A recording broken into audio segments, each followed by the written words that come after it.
This time, we had to switch it up for something special. Baseball, man, we doing this thing big time. History. Let's go. Guess what? I'm pulling out my B5. Get your phones out, cause I'm about to be live. Smashing curveballs, even if they knee high. Stinging baseballs, call me Mr. Beehive. Big Mac attack, Mark McGuire, boy. Mark McGuire got me preaching to the choir, boy. He used to use B5s back in college, boy. Mark McGuire is a legend, pay homage, boy. Bo Jackson, when he swung a B5, lights, camera, action. Bo Jackson, hit the ball so far, everybody laughing. Mr. Padre, aka Tony Gwynn, got so many base hits, he everybody friend. 5.5 or the 6 hole, doesn't matter, Tony Gwynn getting hits, yo. I'm swinging B5, I'm swinging B5, I'm swinging B5, yeah, I'm swinging B5, I'm swinging B5, I'm swinging B5, all in the dirt, guaranteed to hit a big car. I'm swinging B5, I'm swinging B5, I'm swinging B5, yeah, I'm swinging B5, I'm swinging B5, I'm swinging B5, all in the dirt, guaranteed to hit a big car.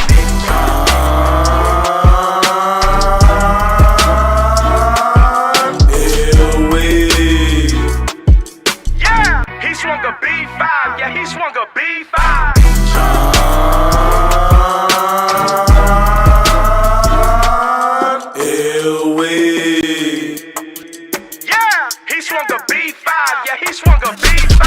I'm buried locking every time I turn a double play. I'm buried locking, dropping bombs each and every day. I'm buried locking, so just sit back, enjoy the show. Guess who's on deck? Gonzo. Luis Gonzalez used to swing a big bat. Made a lot of pitchers ask how he hit that. Yeah, like for real. How did he hit that? I threw it outside and he. God dang it, how did he hit that? Terry Francona, soon to be Hall of Fame. Swung a B5, now everybody know his name. I'm swinging B5, I'm swinging B5, I'm swinging B5, yeah, I'm swinging B5, I'm swinging B5, I'm swinging B5, all in the dirt, guaranteed to hit a big fly. I'm swinging B5, I'm swinging B5, I'm swinging B5, yeah, I'm swinging B5, I'm swinging B5, I'm swinging B5, all in the dirt, guaranteed to hit a big fly. T-I-N-O-M-A-R-T-I-N-E-Z. Tino Martinez made it look easy. Left a lot of pitchers feeling so greasy. B5 is the bat you need to swing, boy. Got my team screaming out, do your thing, boy. The B5 extra hot, got a lot of pop. All you other bats soft like flip-flops. I don't really care what the haters gotta say. I practice 24/7, that means every day. I carry 2 B5s in my bat bag. Why you carry 2 bats? Cause I got swag. You throw a curveball, I'ma throw a uppercut. If you throw it again, I'ma double up. CJ Beatty 44 on the Instagram. I let the whole wide world know who I am. I'm swinging B5, I'm swinging B5, I'm swinging B5, yeah, I'm swinging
Back with the Green Easton Classic. I'm Andrew with Hit Tracks. I am joined by my colleague Bobby Pease. Bobby, thanks for hopping on. We've got a great matchup today between McGuire Jeffson and Parker Blegy. Bobby, what are you looking forward to in today's matchup? I'm looking forward to some baseball. I mean, I haven't been able to watch in a while, so it's good to be here. Thanks for having me, day two here. Sounded like things went pretty well yesterday, right? How was that? Yesterday was a crazy day. We had some absolute studs. We had Beck Milner ended up taking home the trophy in 3 games over Jake Larson, and that was quite a matchup. Beck ended up putting up, I think, 83 runs in Game 3 of the Crazy. championship to win it, which was just incredible. He was just blasting balls over the fence. So today, Yeah, that we was knew the that high was school going to division. happen. We've been Today, watching him swing for a while, right? We saw that coming. We've seen him. We've seen him a lot in the online gaming world and Hit Tracks. He's always at the top of the leaderboard. And that was the high school division. So today we have the college division. A couple of guys today, both from the barn in Idaho. Actually, we had one guy yesterday, Cam Kostial, from the barn as well. And I think it's kind of interesting. You see the video down there. So they actually do something cool for each of their guys when they step up to hit on the Hit Tracks. They have these black lights with I haven't the seen this. little laser lights. Yeah, and they'll do an Look introduction. at So they that. got a Wow. microphone there. So they're going to announce the players and then have them step into the box. Oh, It's kind of a cool good, little thing they right? do, and Love it. they do this. They do this all the time. You see, if you follow them on social media, they do this just for really any type of game that they do to get the guys kind of pumped up, and I think it's a good little walk up feature. Yeah, got to keep it exciting. Love to see that when our customers can just do anything they can to just spice things up, make it more engaging for the players. So today, again, the reason for this whole tournament, Easton is the sponsor. They came out with the new B5 bat. If I'm sure many remember, this bat has been around for about 40 years, and 40 years ago was when it really first came out. And it was an iconic bat. We talked to our CEO, Mike, yesterday, who used it for their entire team. They said, one guy would step up and get a hit and just pass it to the next guy on deck. And then you see the iconic footage of, guys like Mark McGuire, Bo Jackson using the Green Easton in college as well, too. So now they've rebranded it. And if you haven't seen the thing, it's absolutely beautiful. Still has that It is iconic sharp. look.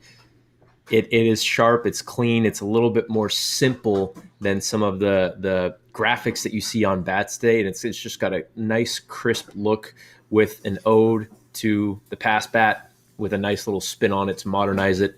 So the winner of the college is going to take home this sweet B5 kit that has an Easton hat, an Easton shirt, a poster, and then, of course, the beautiful bat of their length that they need. So that's what these guys are playing for. This is game number 1, the first semifinal matchup. We will have the second semifinal matchup coming up shortly after this, and then the winners of those will face off in a 3-game championship series. So these guys should be stepping in the box to hit in about 60 seconds or so. Bobby, before we go into it, you yourself have played a lot of these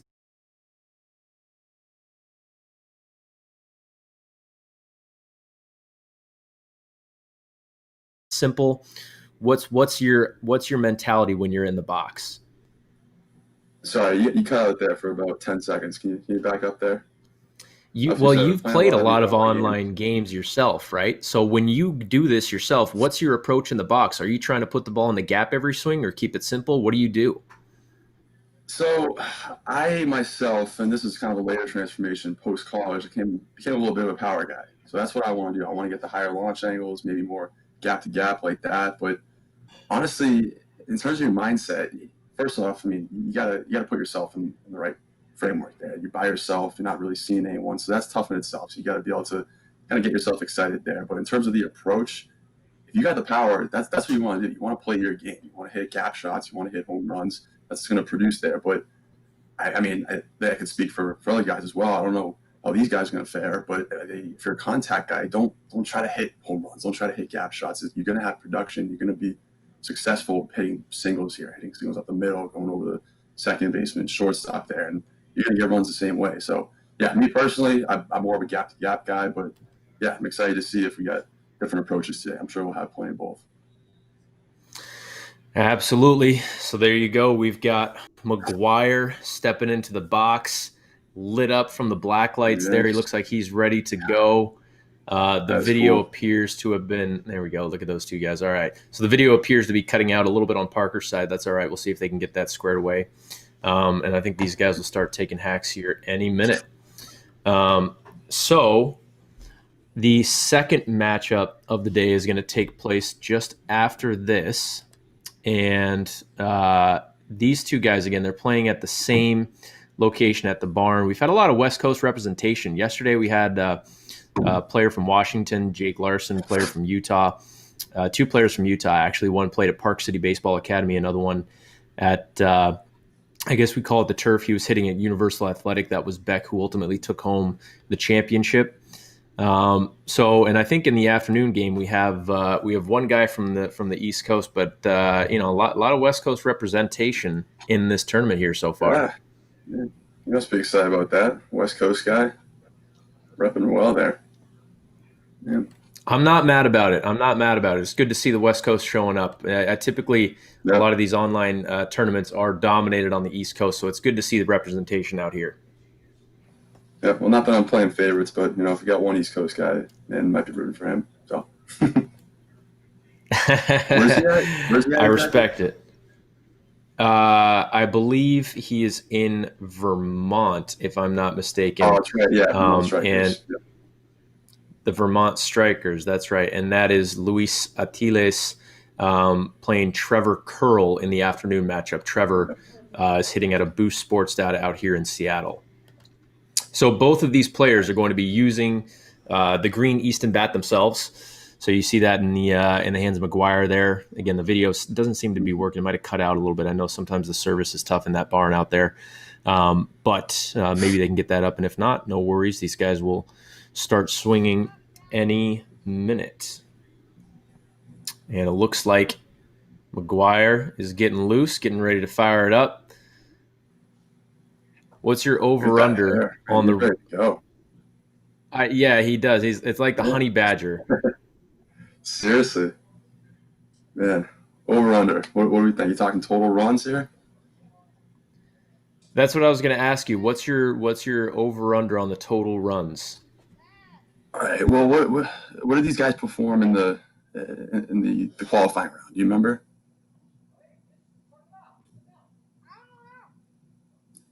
Yep. So, I think I remember McGuire putting up some runs there. I want to say, so I'm hoping for at least over 25 here.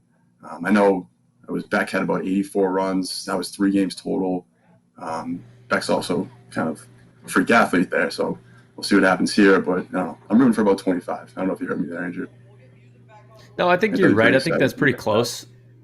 And these guys are underway. We got the first pitch on the left side for McGuire. And I'm always interested to see the pitch speed of these guys. The minimum – that's a nice cut. The minimum pitch speed for college on this – yeah. So the minimum pitch speed for college on this is 60 miles an hour. The maximum, I believe, is 80. So that's a good cut. So McGuire with a nice little start there. He's got a little pop in the bat. McGuire did come in. He came in real loose. He did come in as the 1 seed. McGuire was the 1 seed. He had 20 runs put up to make it this far as Parker hits a 91 mile an hour shot up the middle, just right at the center fielder.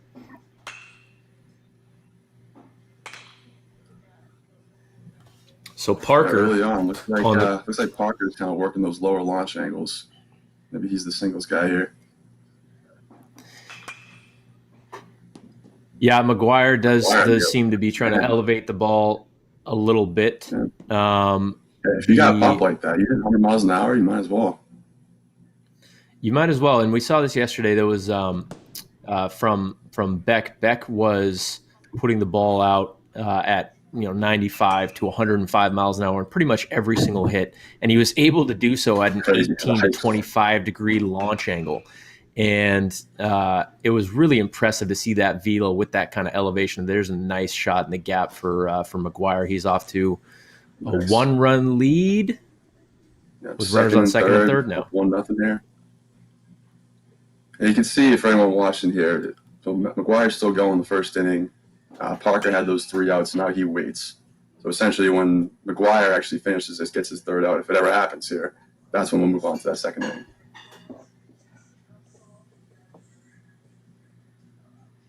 Parker, as you said, kind of watch on the right side as he watches another double.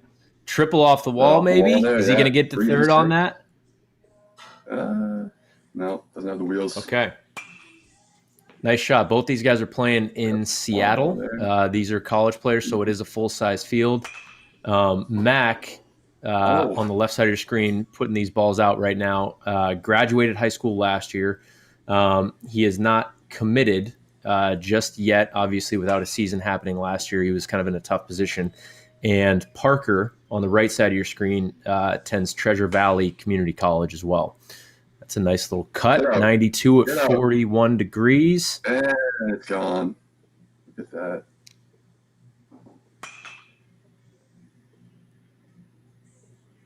Look at this. 7-run lead so far. First inning?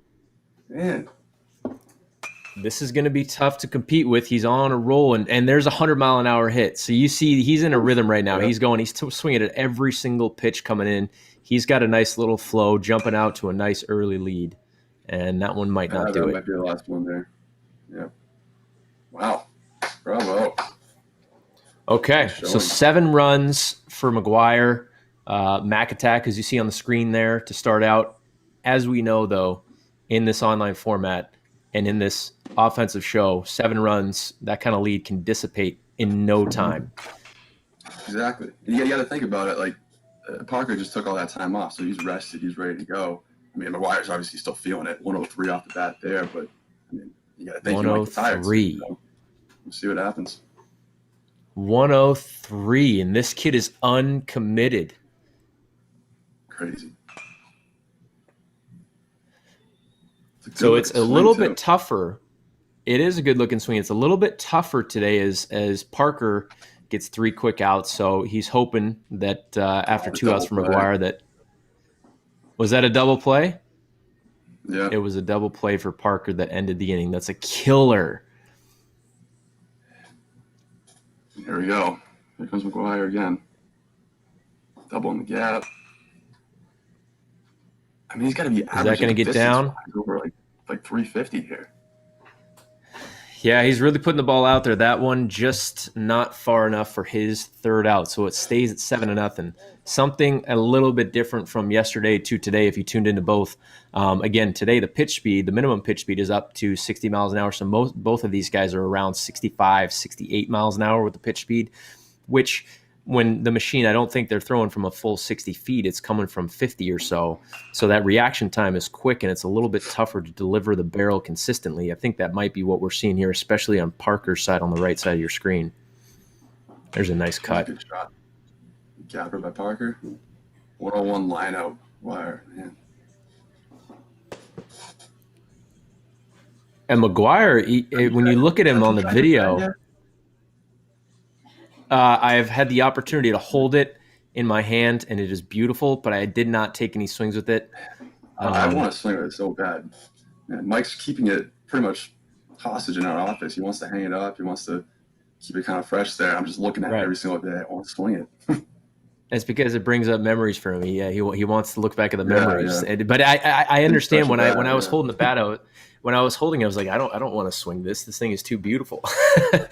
Yeah. Right. So 3 quick outs again for Parker. He just can't seem to get himself into a rhythm. And McGuire, when you look at him in the video, he doesn't look like the strongest kid. I mean, you can tell he's very fit and definitely has some efficient movements, but he's putting velos up to 100, 101, 102. Yeah. He's using everything he has. Wiggle with the back coming through. Yeah. Young Mookie Betts, if you will. Even that one, 99, just right at the left fielder for a second out, trying to build on that 10-0 lead. The 98 through the hole. So these guys are, you can actually see on the right side of your There you screen, dinger. There's a 2-run bomb. Yep. 364 See you feet. later. So in kind of cool, again, both of these guys are at the barn in Idaho. In the right side of your screen, you can actually see the pitcher feeding the balls in the back part of the screen. Yeah, they're only a couple cages apart.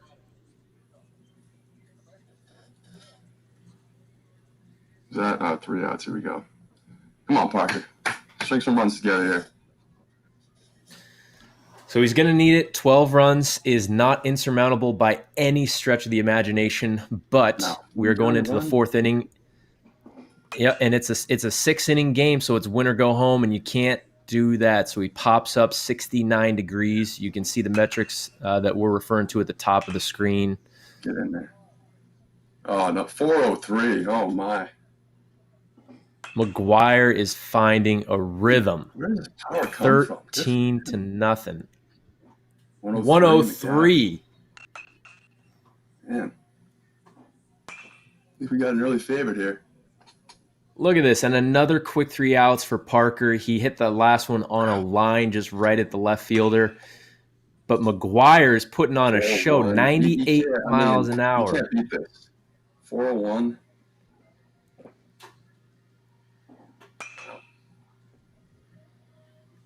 Just underneath that one, that's going to be only his first out of the inning, building on a 15 to nothing lead, a 6-inning game, and this is win or go home. So the winner will move on to the championship. The loser will be eliminated. 2 outs for McGuire here. Ooh, 100 right at him. So what does Parker need to do here, Bobby? What does Parker need to do to turn this around? What's his approach stepping in there? He's got to take some deep breaths. I mean, honestly, I've been too busy watching McGuire swing this whole time that I haven't even really looked at his video. But, I mean, you can't look at the score. You got 2 innings left. Just like we saw with McGuire, you string some hits together, you can get some runs. So he's not out of it. He's not. There's a ground out to shortstop. Take a ball in between. And then there's McGuire again, 400 feet. Man. Well, I think the biggest thing here, you look at these velocity differences. I do believe Parker typically swings a 33-inch bat, and in this scenario, he kind of got stuck with a 32-inch bat, being a lower seed, and that's what they had out at the barn for, again, swinging the beautiful green Easton bat. But Parker does have to swing a 32-inch as opposed to a 33. So I wonder, given him the benefit of the doubt, you can tell he's got a good swing, big, strong kid. Maybe that's kind of throwing him for a little bit of a loop here.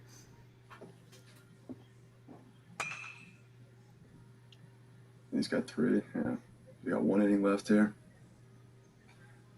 So 2 dead, 17-run lead, and McGuire is not slowing down. 95 in the gap for a double. It's a simple swing, too. He's not moving too much. He just puts his whole body into it. No, you're absolutely right. He's definitely for his size, he's really not doing any massive windup. He just has a nice compact swing, and he's quick. You can see he fires his hips and his hands. Just a quick-handed, short swing delivery that he can repeat over and over again. So there you go. That's the end of the 5th inning. So we're going into the 6th inning. This is going to be an out-for-out format. So Parker, being down at this point, will start out, and he's going to hit until he records an out. After he records an out, then McGuire will step up and hit until he records an out. So we'll see. There's a foul ball to the left side. We'll see if Parker, he's got a chance here to hit without having to worry about what's going on in the other cage. See if he can just like that run into this deficit a little bit. Okay. This is runners on first and second. You gotta play your game. You're absolutely right. If he's hitting the ball 85 right there, he's not putting up the 102 mile an hour velos like McGuire. He just needs to simplify it a little bit. Yeah, just Okay, like that. so it Keep looks that like launch angle down.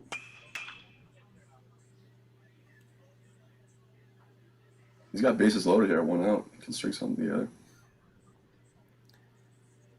we've seen comebacks like this before. I don't know if we've had 19 runs, but I know we had a 12-run comeback in the Hit Tracks Open on the baseball side of things. I think it was 6 runs with 1 out remaining in the entire game. We had Todd Lott come back on Nelly Cruz. That game is still in the archives on the YouTube if you want to go watch it. It was an incredible matchup. So 1 out, no runs in for both players. There's a nice shot in the gap. I'll bring together a couple runs. 2 runs scored on that. Good to see Parker get on the board again, swinging with the 32 instead of the 33. There's 93. I mean, last inning, you look at it, you're down 19-0. You could easily just be giving up here, just calling it quits, and he's in there hacking. Now he's starting to put together some runs. 4 runs now. 93 miles an hour off the bat, too. There's a nice shot. Look at that. 94. 94 at 25 degrees. There you go.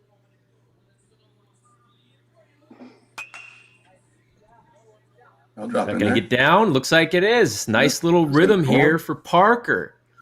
He's got 5 runs in, runners on first and third. He's going to keep going until he gets an out. See what he can do with this. Yeah, that'll score him. That's 6 runs. Okay, that's sacrifice fly. I don't think he'll. I don't think he'll take the out for the run here, but we'll see what McGuire can do with this. 105. Wow, look at that. Man. His highest hit of the day, 104.7, double down the left field line.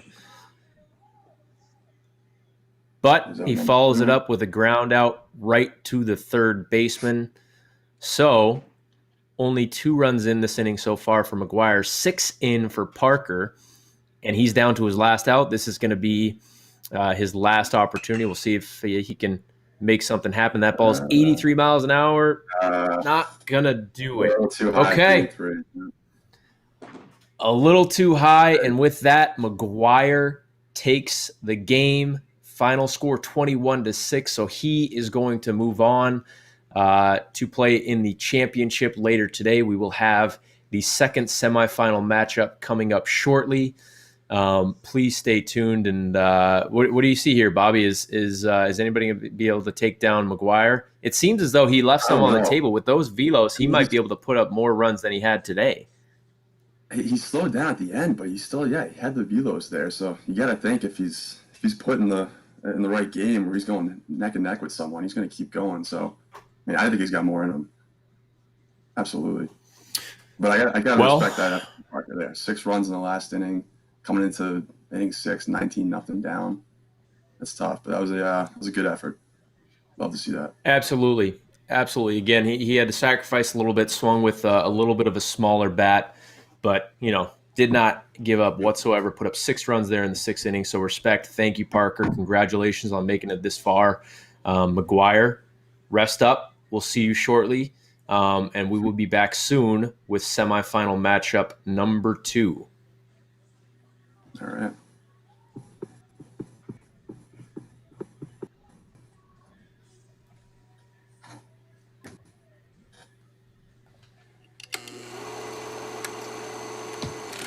What are we doing? Are we signing off here?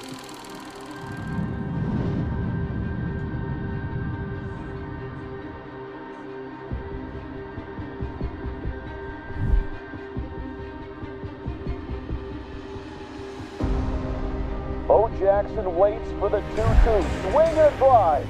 Deep center field. There she goes. A home run for Mark McGuire. Tony Gwynn launches one over the right field wall. A second-deck shot for Barry Larkin. The Titans of Cal State Fullerton are the champions of college baseball.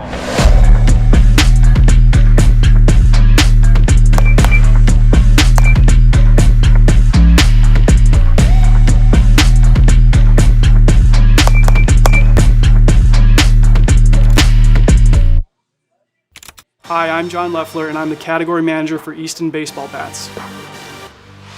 The B5 Pro Big Barrel is back. This old school design meets modern technology in this traditional one-piece alloy bat. Featuring our highest end alloy in our product line, the barrel is created with our ringless barrel design with varying wall thicknesses to help expand the sweet spot and create a more smooth feel on contact. Easton's natural Pro Balance swing weight results in a balanced feel, combining both speed and power. The speed cap helps provide a more flexible and responsive barrel, while producing that natural alloy sound elite players have grown to love. Players told us they wanted a stiffer bat, so we created an even stiffer handle to maximize energy transfer back into the ball at contact. Also reinforced with our VRS handle insert, it helps reduce vibration and create a smoother feel on contact. We use our most premium grip, which is a 1.8mm synthetic grip, to provide the ultimate combination of cushion and tack for pure performance in every swing. Over 40 years in the making, the B5 Pro Big Barrel changes everything again.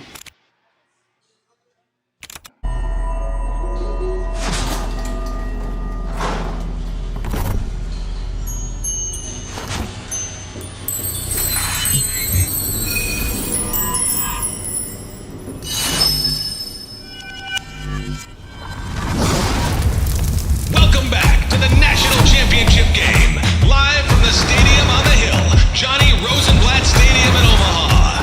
It's all led to this moment.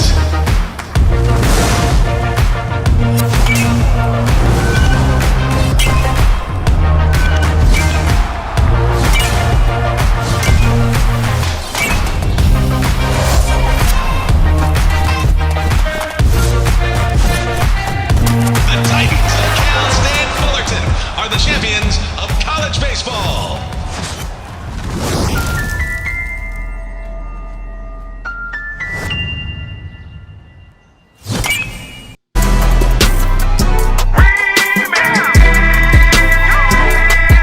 You already know I had to come back again.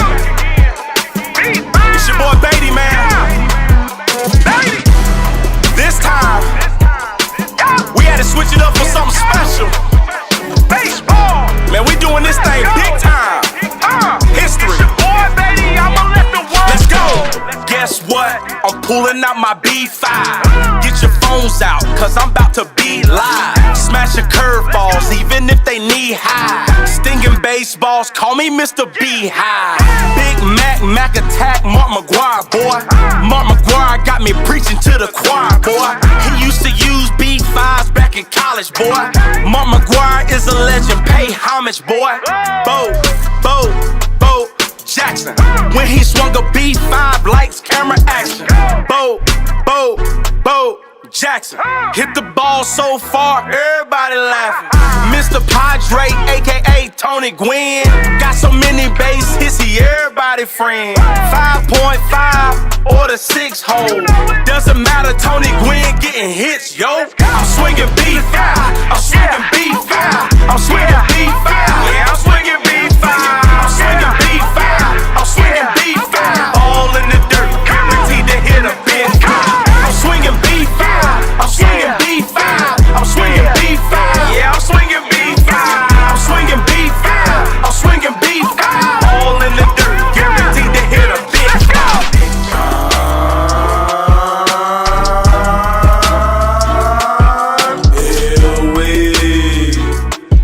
Yeah, he swung a B5, yeah, he swung a B5.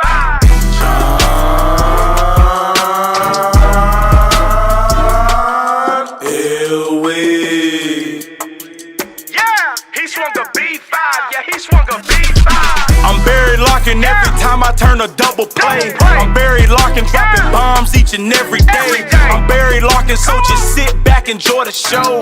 Guess who's on deck? Gonzo. Luis Gonzalez used to swing a big bat. Made a lot of pitchers ask how he hit that. Yeah, like for real. How did he hit that? I threw it outside and he.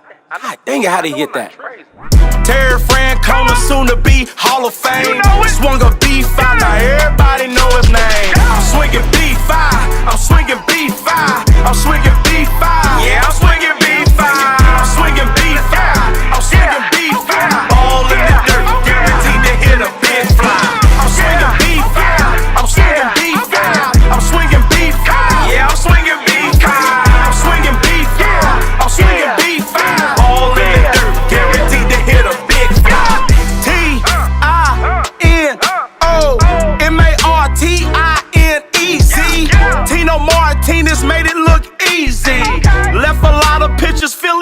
greasy. B5 is the bat you need to swing, boy. Got my team screaming out, do your thing, boy. The B5 extra hot, got a lot of pop. All you other bats soft like flip-flops. I don't really care what the haters gotta say. I practice 24/7, that means every day. I carry 2 B5s in my bat bag. Why you carry 2 bats? Cause I got swag. You throw a curveball, I'ma throw a uppercut. If you throw it again, I'ma double up. CJ Beatty 44 on the Instagram. I let the whole wide world know who I am. I'm swinging B5, I'm swinging B5, I'm swinging B5. Yeah, I'm swinging B5, I'm swinging B5, I'm swinging B5. Ball in the dirt, guaranteed to hit a big fly. I'm swinging B5, I'm swinging B5, I'm swinging B5. Yeah, I'm swinging B5, I'm swinging B5, I'm swinging B5. Ball in the dirt, guaranteed to hit a big fly.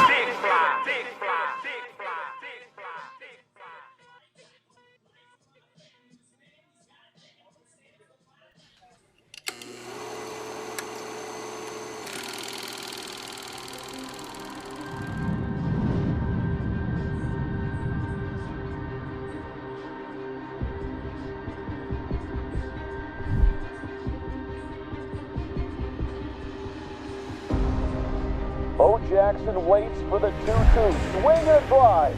Deep center field. There she goes. A home run for Mark McGuire. Tony Gwynn launches one over the right field wall. A second-step shot for Barry Larkin.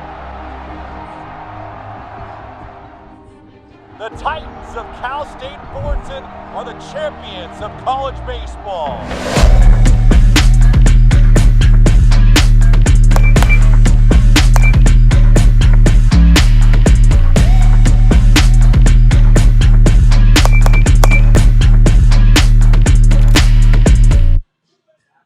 Hi, I'm John Leffler, and I'm the category manager for Easton baseball bats. The B5 Pro Big Barrel is back. This old school design meets modern technology in this traditional one-piece alloy bat. Featuring our highest end alloy in our product line, the barrel is created with our ringless barrel design with varying wall thicknesses to help expand the sweet spot and create a more smooth feel on contact. Easton's natural Pro Balance swing weight results in a balanced feel, combining both speed and power. The speed cap helps provide a more flexible and responsive barrel, while producing that natural alloy sound elite players have grown to love. Players told us they wanted a stiffer bat, so we created an even stiffer handle to maximize energy transfer back into the ball at contact. Also reinforced with our VRS handle insert, it helps reduce vibration and create a smoother feel on contact. We use our most premium grip, which is a 1.8mm synthetic grip, to provide the ultimate combination of cushion and tack for pure performance in every swing. Over 40 years in the making, the B5 Pro Big Barrel changes everything again.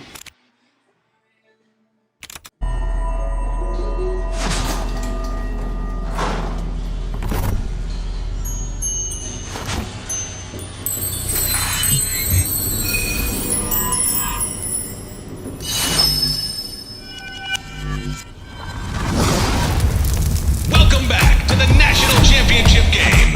Live from the Stadium on the Hill, Johnny Rosenblatt Stadium in Omaha. It's all led to this moment.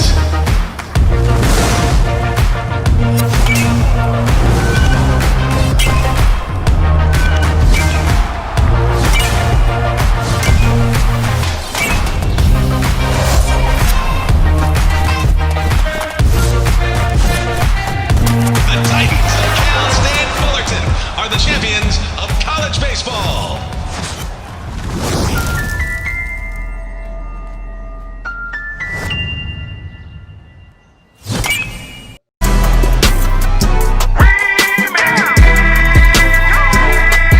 You already know I had to come back again.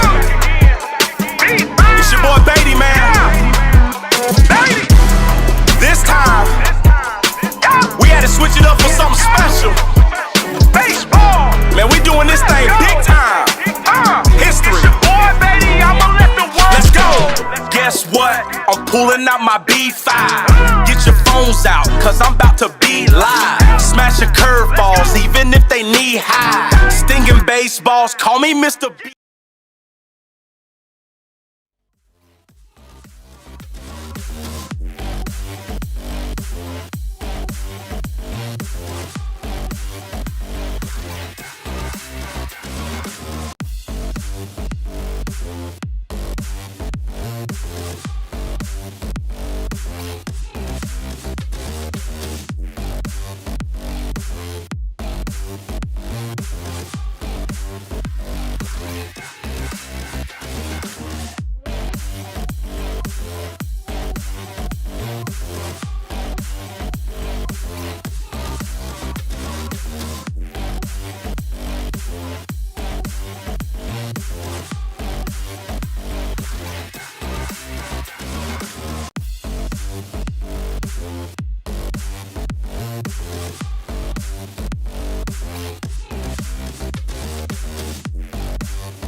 Bo Jackson waits for the 2-2. Swing and drive.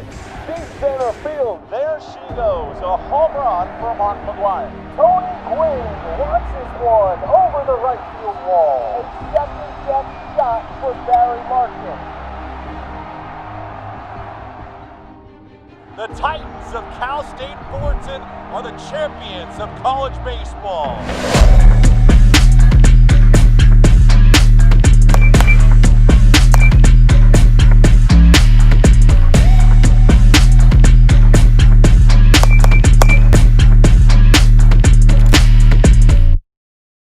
Hi, I'm John Leffler, and I'm the category manager for Easton baseball bats. The B5 Pro Big Barrel is back. This old school design meets modern technology in this traditional one-piece alloy bat. Featuring our highest end alloy in our product line, the barrel is created with our ringless barrel design with varying wall thicknesses to help expand the sweet spot and create a more smooth feel on contact. Easton's natural Pro Balance swing weight results in a balanced feel, combining both speed and power.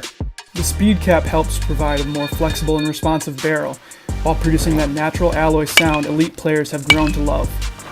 Players told us they wanted a stiffer bat, so we created an even stiffer handle to maximize energy transfer back into the ball at contact. Also reinforced with our VRS handle insert, it helps reduce vibration and create a smoother feel on contact. We use our most premium grip, which is a 1.8mm synthetic grip, to provide the ultimate combination of cushion and tack for pure performance in every swing. Over 40 years in the making, the B5 Pro Big Barrel changes everything again.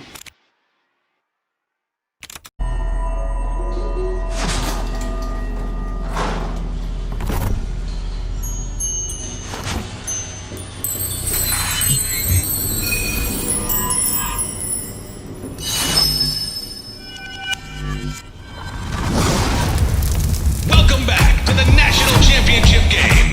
Live from the Stadium on the Hill, Johnny Rosenblatt Stadium in Omaha. It's all led to this moment.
Jackson waits for the 2-2. Swing and a drive.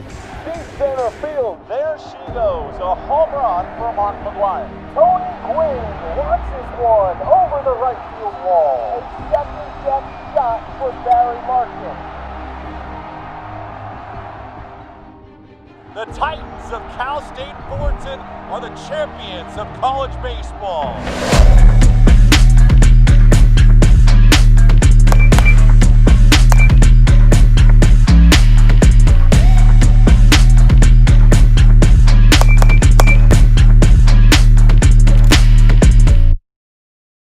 Hi, I'm John Leffler, and I'm the category manager for Easton baseball bats.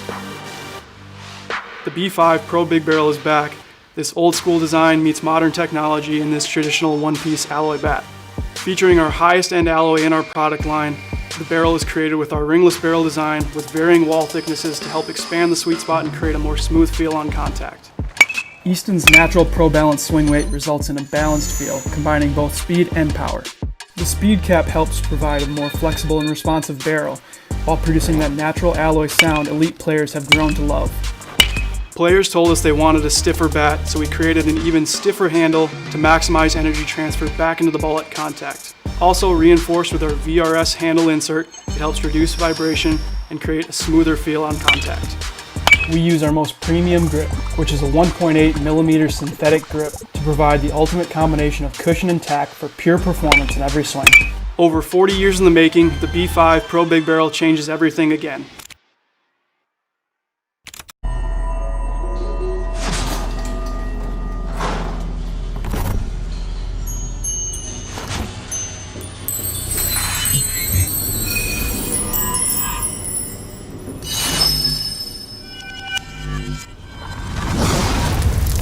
Welcome back to the National Championship game.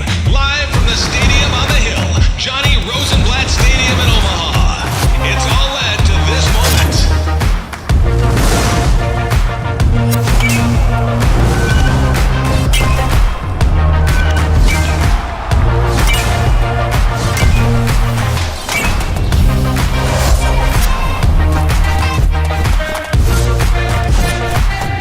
The Titans of Cal State Fullerton are the champions of college baseball.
Jackson waits for the 2-2. Swing and drive.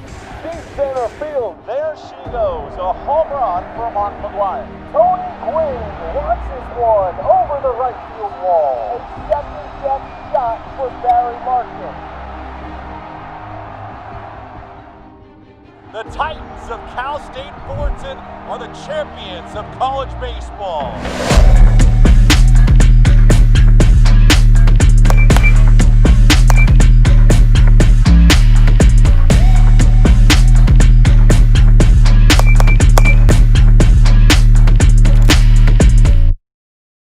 Hi, I'm John Leffler, and I'm the category manager for Easton baseball bats.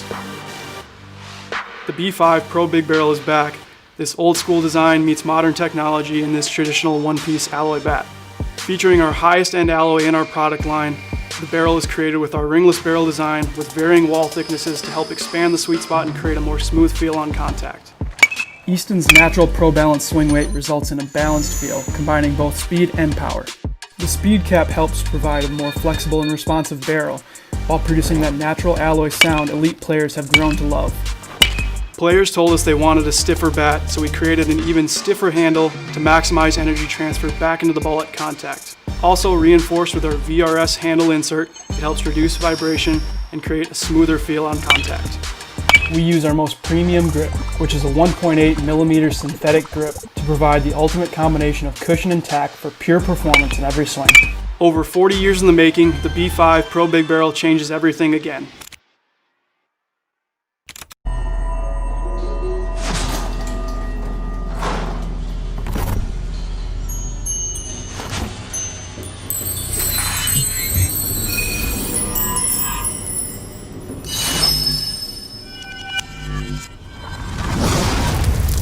Welcome back to the National Championship game. Live from the Stadium on the Hill, Johnny Rosenblatt Stadium in Omaha. It's all led to this moment.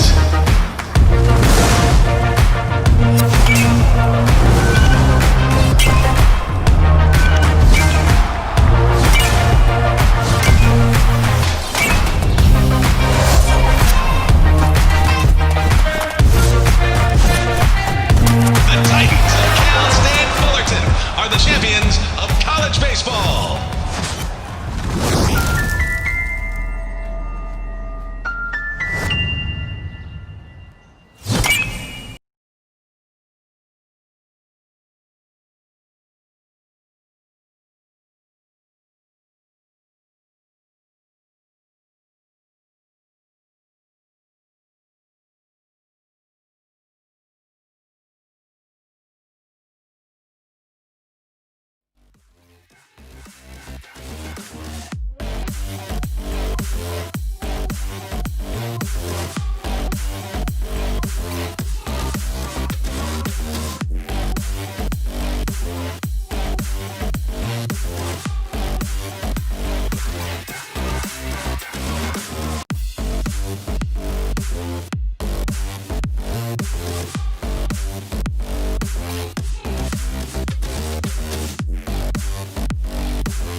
Bo Jackson waits for the 2-2. Swing and drive.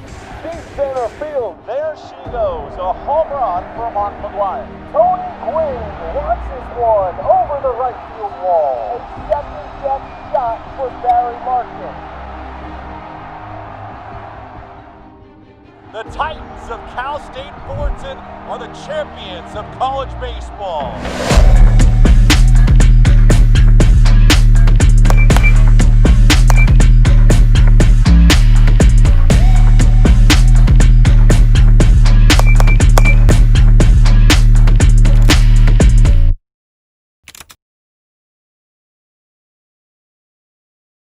Hi.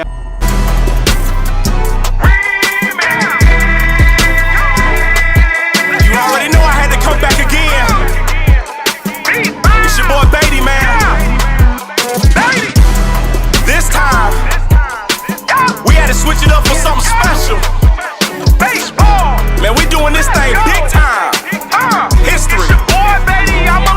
Let's go. Guess what? I'm pulling out my B5. Get your phones out, cause I'm about to be live. Smashing curveballs, even if they knee high. Stinging baseballs, call me Mr. B-High.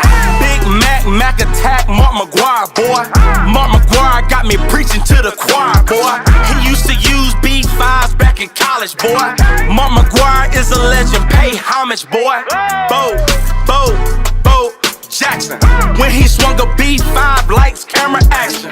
Bo Jackson, hit the ball so far, everybody laughing.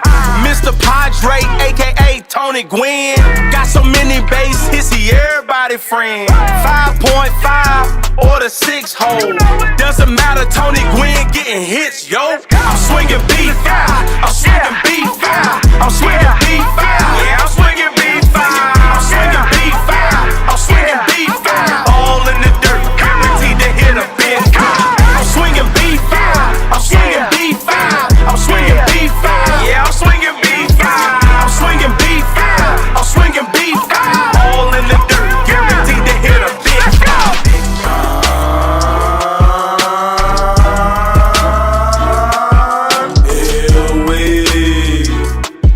Yeah, he swung a B5, yeah, he swung a B5.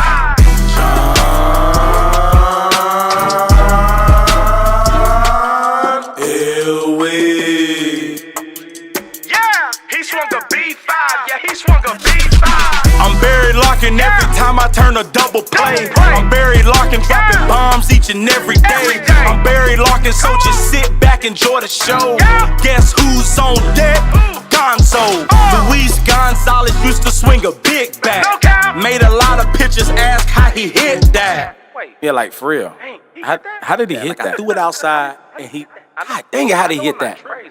Terry Francona, soon to be Hall of Fame. Swung a B5, now everybody know his name. I'm swinging B5, I'm swinging B5, I'm swinging B5, yeah, I'm swinging B5, I'm swinging B5, I'm swinging B5, all in the dirt, guaranteed to hit a big fly. I'm swinging B5, I'm swinging B5, I'm swinging B5, yeah, I'm swinging B5, I'm swinging B5, I'm swinging B5, all in the dirt, guaranteed to hit a big fly. T-I-N-O-M-A-R-T-I-N-E-Z. Tino Martinez made it look easy. Left a lot of pitchers feeling so greasy. B5 is the bat you need to swing, boy. Got my team screaming out, do your thing, boy. The B5 extra hot, got a lot of pop. All you other bats soft like flip-flops. I don't really care what the haters gotta say. I practice 24/7, that means every day. I carry 2 B5s in my bat bag. Why you carry 2 bats? Cause I got swag. You throw a curveball, I'ma throw a uppercut. If you throw it again, I'ma double up. CJ Beatty 44 on the Instagram. I let the whole wide world know who I am. I'm swinging B5, I'm swinging B5, I'm swinging B5, yeah, I'm swinging B5, I'm swinging B5, I'm swinging B5.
Jackson waits for the 2-2. Swing and drive. Deep center field. There she goes. A home run for Mark McGuire. Tony Gwynn launches one over the right field wall. A second-guess shot for Barry Larkin. The Titans of Cal State Fullerton are the champions of college baseball.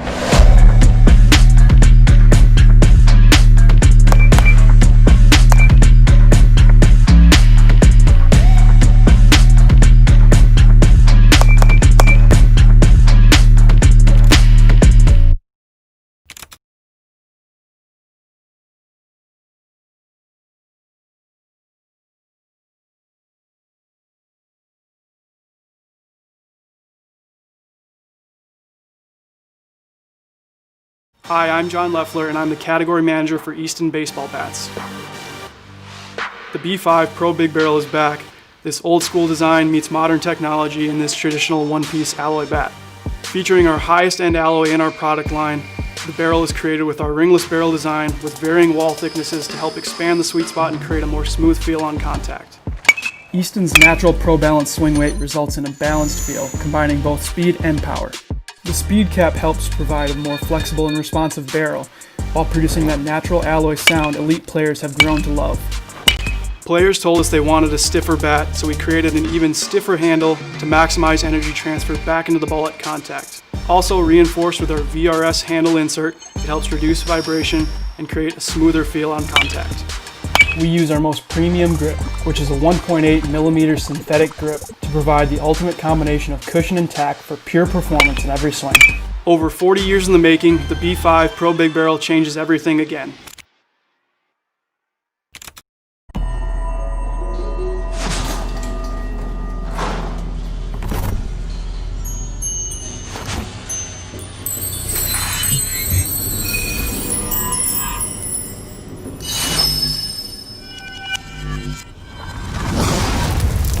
Welcome back to the National Championship game.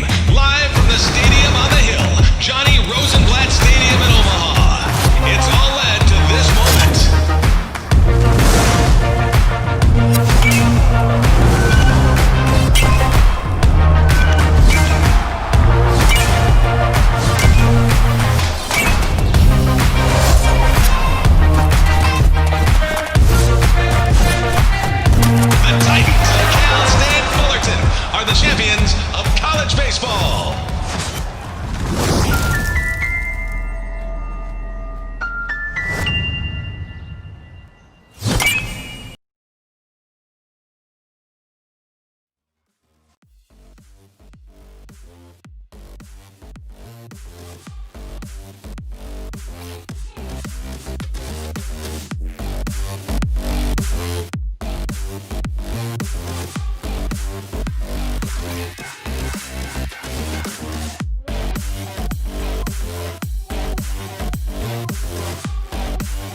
I'm pulling out my B5.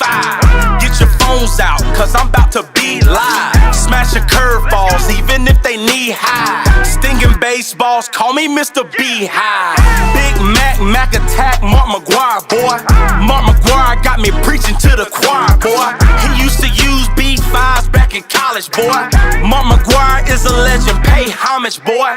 Bo Jackson, when he swung a B5, lights, camera, action. Bo Jackson, hit the ball so far, everybody laughing. Mr. Padre, aka Tony Gwynn, got so many base hits, he everybody friend. 5.5 or the 6 hole, doesn't matter, Tony Gwynn getting hits, yo. I'm swinging B5, I'm swinging B5, I'm swinging B5, yeah, I'm swinging B5, I'm swinging B5, I'm swinging B5, all in the dirt, guaranteed to hit a big car. I'm swinging B5, I'm swinging B5, I'm swinging B5, yeah, I'm swinging B5, I'm swinging B5, I'm swinging B5, all in the dirt, guaranteed to hit a big car.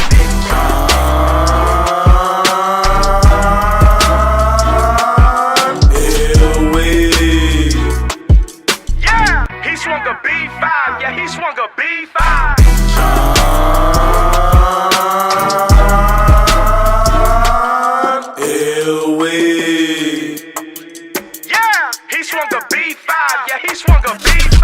I'm buried locking every time I turn a double play. I'm buried locking, dropping bombs each and every day. I'm buried locking, so just sit back, enjoy the show.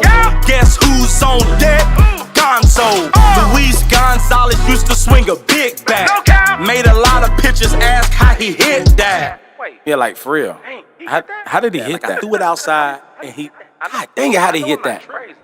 Terry Francona, soon to be Hall of Fame. Swung a B5, now everybody know his name. I'm swinging B5, I'm swinging B5, I'm swinging B5, yeah, I'm swinging B5, I'm swinging B5, I'm swinging B5, all in the dirt, guaranteed to hit a big fly. I'm swinging B5, I'm swinging B5, I'm swinging B5, yeah, I'm swinging B5, I'm swinging B5, I'm swinging B5, all in the dirt, guaranteed to hit a big fly. T-I-N-O-M-A-R-T-I-N-E-Z. Tino Martinez made it look easy. Left a lot of pitchers feeling so greasy. B5 is the bat you need to swing, boy. Got my team screaming out, do your thing, boy. The B5 extra hot, got a lot of pop. All you other bats soft like flip-flops. I don't really care what the haters gotta say. I practice 24/7, that means every day. I carry 2 B5s in my bat bag. Why you carry 2 bats? Cause I got swag. You throw a curveball, I'ma throw a uppercut.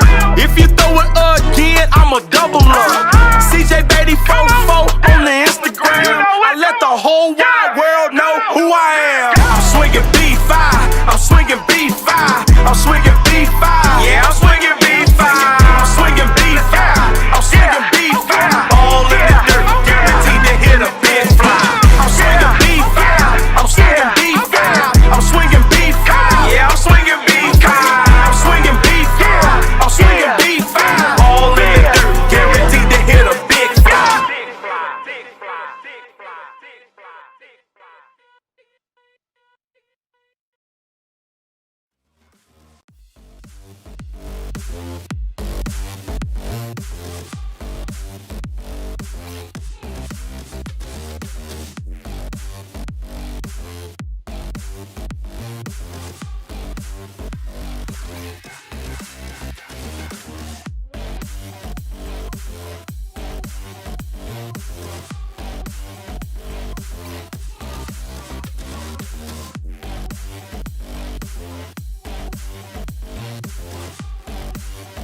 Bo Jackson waits for the 2-2. Swing and drive.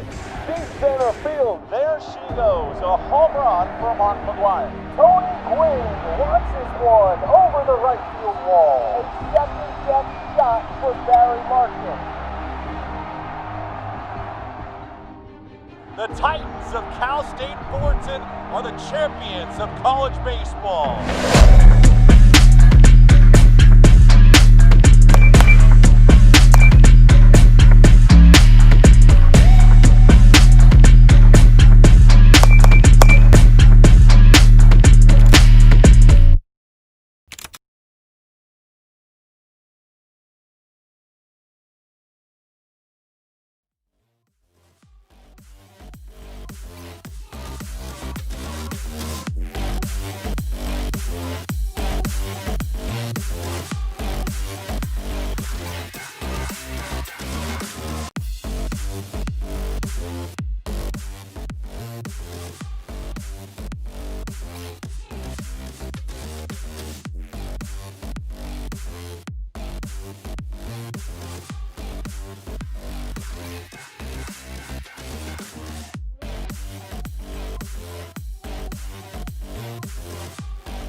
Bo Jackson waits for the 2-2. Swing and drive.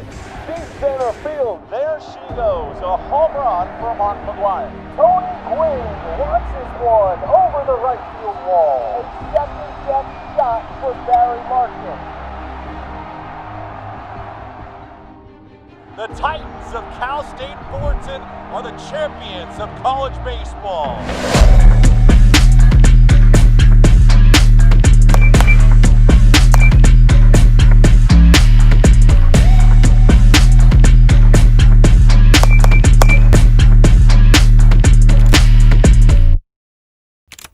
Hi, I'm John Leffler, and I'm the category manager for Easton baseball bats. The B5 Pro Big Barrel is back. This old school design meets modern technology in this traditional one-piece alloy bat. Featuring our highest end alloy in our product line, the barrel is created with our ringless barrel design with varying wall thicknesses to help expand the sweet spot and create a more smooth feel on contact. Easton's natural Pro Balance swing weight results in a balanced feel, combining both speed and power. The speed cap helps provide a more flexible and responsive barrel, while producing that natural alloy sound elite players have grown to love. Players told us they wanted a stiffer bat, so we created an even stiffer handle to maximize energy transfer back into the ball at contact. Also reinforced with our VRS handle insert, it helps reduce vibration and create a smoother feel on contact.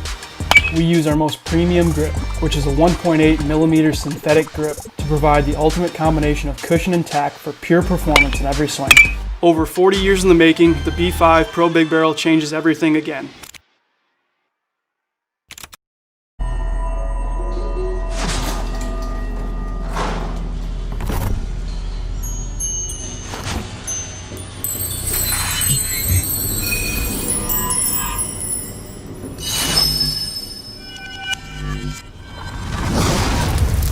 Welcome back to the National Championship game. Live from the Stadium on the Hill, Johnny Rosenblatt Stadium in Omaha. It's all led to this moment.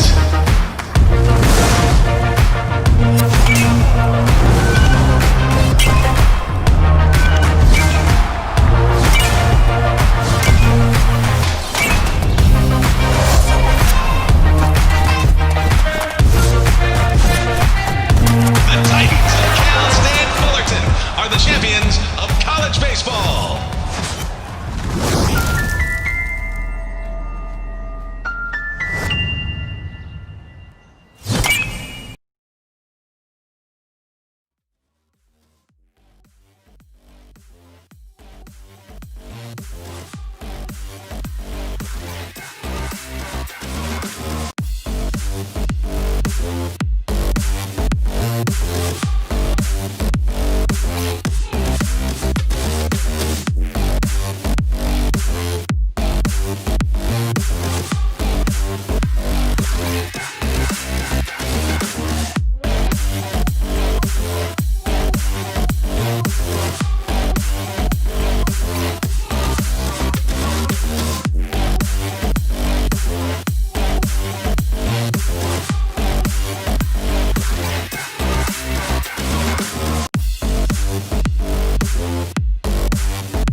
Bo Jackson waits for the 2-2. Swing and drive. Deep center field. There she goes. A home run for Mark McGuire. Tony Gwynn launches one over the right field wall. A second-step shot for Barry Larkin.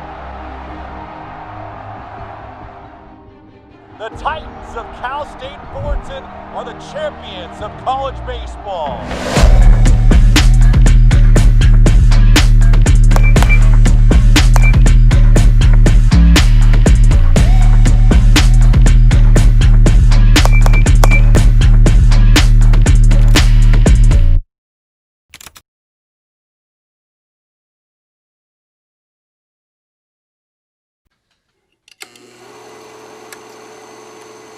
Hi, I'm John Leffler, and I'm the category manager for Easton baseball bats.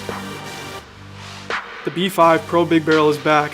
This old school design meets modern technology in this traditional one-piece alloy bat. Featuring our highest end alloy in our product line, the barrel is created with our ringless barrel design with varying wall thicknesses to help expand the sweet spot and create a more smooth feel on contact. Easton's natural Pro Balance swing weight results in a balanced feel, combining both speed and power. The speed cap helps provide a more flexible and responsive barrel, while producing that natural alloy sound elite players have grown to love. Players told us they wanted a stiffer bat, so we created an even stiffer handle to maximize energy transfer back into the ball at contact. Also reinforced with our VRS handle insert, it helps reduce vibration and create a smoother feel on contact. We use our most premium grip, which is a 1.8mm synthetic grip, to provide the ultimate combination of cushion and tack for pure performance in every swing.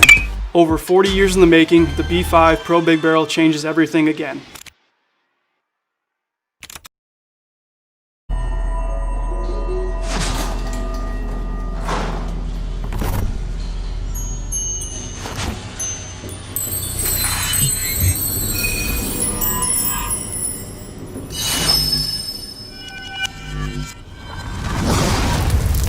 Welcome back to the National Championship game. Live from the Stadium on the Hill, Johnny Rosenblatt Stadium in Omaha. It's all led to this moment.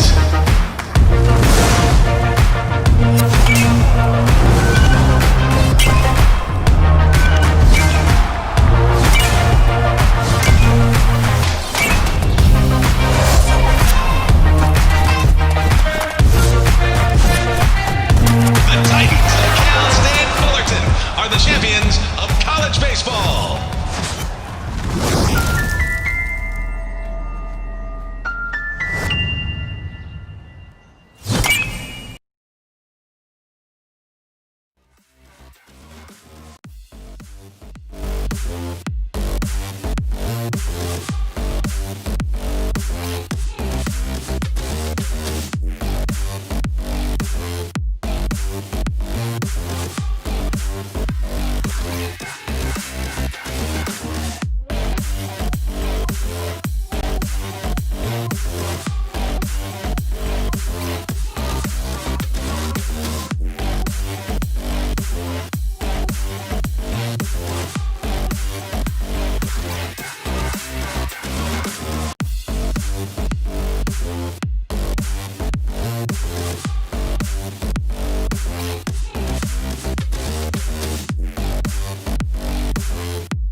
Test the audio.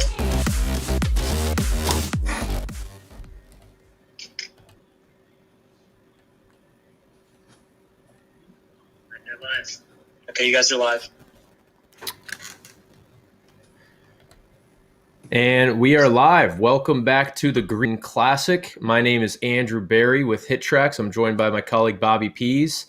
Bobby, we're on to game number 2 of the semifinal matchup between today Trevor Curl and Luis Atiles. So, pretty good matchup in game 1. We saw a good showing from McGuire out at the barn in Idaho, huh? Yeah, McGuire brought his A game, that's for sure. It'd be interesting to see whoever comes out on top here, go against that. What do you put up? What was it, 21 runs total? I believe it was 21 runs, and that's almost exactly what he put up in the qualifier going into this. So we'll see what happens here. But I think Luis put up 7 runs or so, and Trevor might have put up 3 to 5. So they're going to have to put together an effort here. And this is the college division. So yesterday we had the high school division. Today the pitch speed is a little bit higher. It's a 60-mile-an-hour minimum plate speed.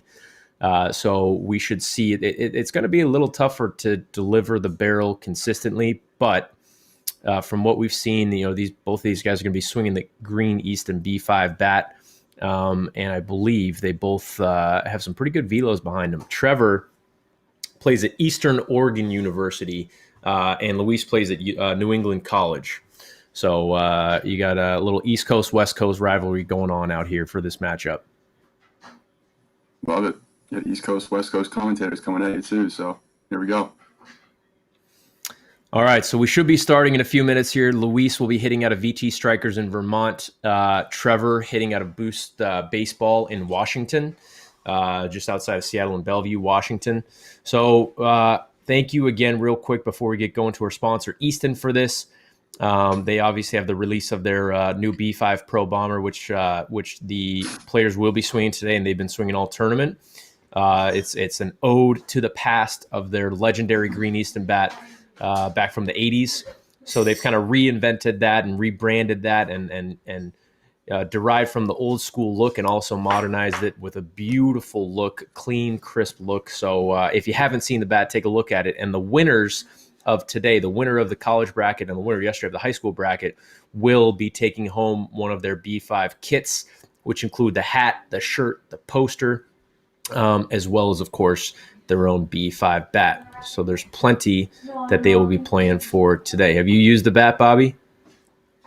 I have not, unfortunately. I've been getting teased for about a couple months now. I see it in the office every day, but yeah, our boss man's not letting us swing. He's trying to keep it for himself right now.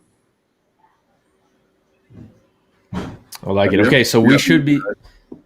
No, I haven't. I've seen it. I have not used it. My swing is all out of sorts right now, so I don't know if it would do me much good, anyways. But we're about 2 minutes away from starting things off, and we should see there's Luis stepping into the box. You see Trevor patiently waiting. They're going to start right about 2 minutes on the dot. Oh, there he is, Luis, talking to the camera. There you go. Do a little dance for us, Luis, if you can hear us.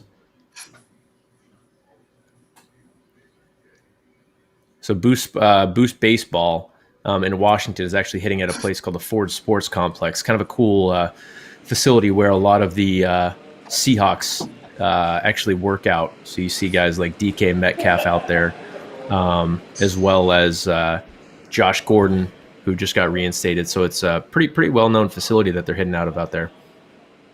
Yeah, looks pretty nice. Where is it? It's right in Seattle? Just outside of Seattle. Nice. Yeah, I went to the Vermont Strikers facility. I installed that for Dan up there, I think about a year and a half ago, something like that. Very nice place as well. Right outside of Burlington. You don't see too many facilities up there. He did it really well. He's got a bunch of cages in there. You can even tell by this video. It's a lot of space in there. Very big place, especially for that area. So good to see him competing. I know they've been doing a lot of Fight Night Fights and a lot of stuff with the online gaming here. So hopefully the East Coast guy can take it. Let's say, again, not playing any favorites, but good form. We'll see what he's got. So this game was a little bit delayed. Luis was being very diligent in getting a coronavirus test.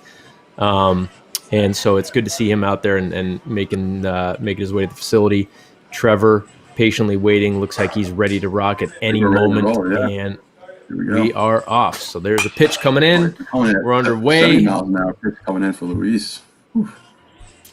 Yeah, a little bit faster than the last couple guys that we saw. Yeah, it's a minimum of 60. So yeah, he's going 10 miles an hour above that. There's a good start. And he starts it out. Nice shot in the gap and a couple of quick outs for Trevor on the right side of your screen. 86, opposite field. Yeah, that was a nice little opposite field double. You don't see a ton of that in these formats. These guys with the same pitch coming in over and over typically get their timing in. But Luis, I don't think has taken a ton of warm-ups on the machine. So he's kind of getting used to what's going on here for the first time. So now he's down to his last pitch of the at-bat. Each player gets 4 pitches per at-bat. And he puts it in play. There you go. Nice. Yeah, coming in cold, not a bad start. Nice thing off the middle. No, not at all. Before that. It didn't bring the runner home now. Here we go. First and third, still no outs. Runners on first and third. Nobody out. Fouled it off. Looking to get ahead early here. Trevor with 3 outs. So now Trevor cannot do much but watch. And there's a ground ball to short. And it's a double play. Score the run. Rally killer. Double play there. Okay. Yeah, 2 dead. counts. He got. Yeah, we know that. They absolutely do. He got 1 in. And 95 miles an hour up the middle. Starting out a lot of singles from Luis, as opposed to what we saw earlier from McGuire, who was really putting the ball in the gap. Yeah, again, still so impressed with that McGuire kid's swing. I mean, you look at him, you don't expect it, and all of a sudden he comes in there ripping 95, 100, gap to gap. 21 runs later, and man, he's in the finals. So there's a ball with some elevation, a little bit too much, and that will end the inning. Okay, so after 1 inning, 1-0 lead, Trevor is getting back in the box, ready to get things going. Luis, I don't know who Luis is talking to, if it's us or the stream or what, but he does like the camera. You can tell he's not shying away from the camera. You like that. There's a nice shot from Trevor. There you go, Trevor. All right, double in the gap. And a quick out from Luis. So what you're seeing at the top of the screen, what Bobby and I are referring to, after every hit, you see the metrics. So you see the EV, that's the exit velocity. The LA is the launch angle, and a projected distance, as well as the result of the hit that you see. So those are kind of the metrics that we're referring to up at the top of the screen for every single batted ball. Another nice opposite field double. This one from Trevor. Trevor's got a little rhythm here. Yeah. He scores a run. I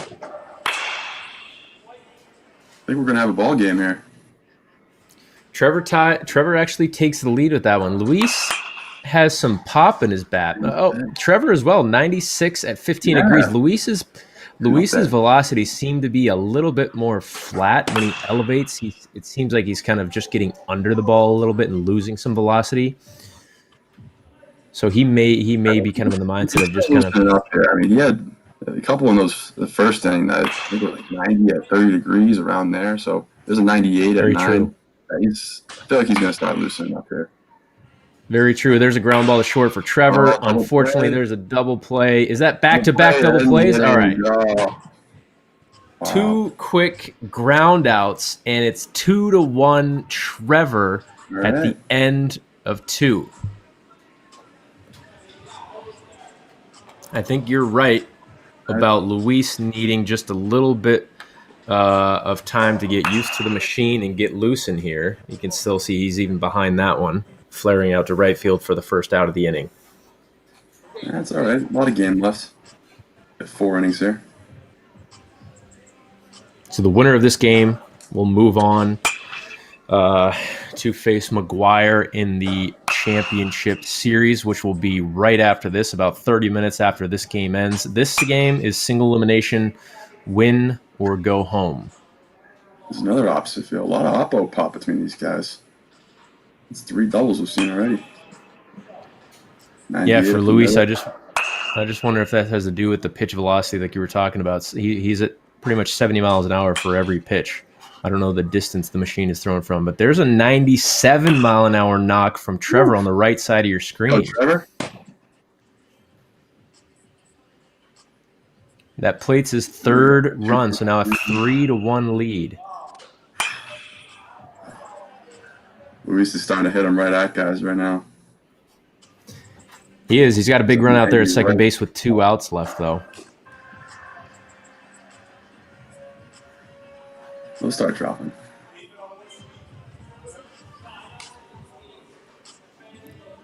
Are these guys both swinging 33s? Do we know? I do believe they are both swinging 33s. Yes, that's a line shot up the middle, caught by the center fielder for the third out. So Luis, he's knocking on the door, but cannot quite close here. He really is. Every hit seems to be 90 to 95. Yeah, you can tell. Look at the body language. Don't let it get to you, Luis. Come on. Stay within yourself. Keep barreling it. He's hitting the ball hard. Trevor just finding a few more gaps. Those extra base hits are pretty key in this format. So there's a foul ball for Luis right off the bat. Luis is a pretty big kid. I'm not sure his height, but you can tell he's a pretty big presence in the box there. Another smooth swing. Trevor's got a nice little rhythm. I like seeing Trevor's he's got a nice little bat waggle for every pitch. You can tell he's got a good rhythm going. Nice little leg kick. Oh, another one. And Luis. Those infielders are eating him up. It's one of those days. But now Trevor.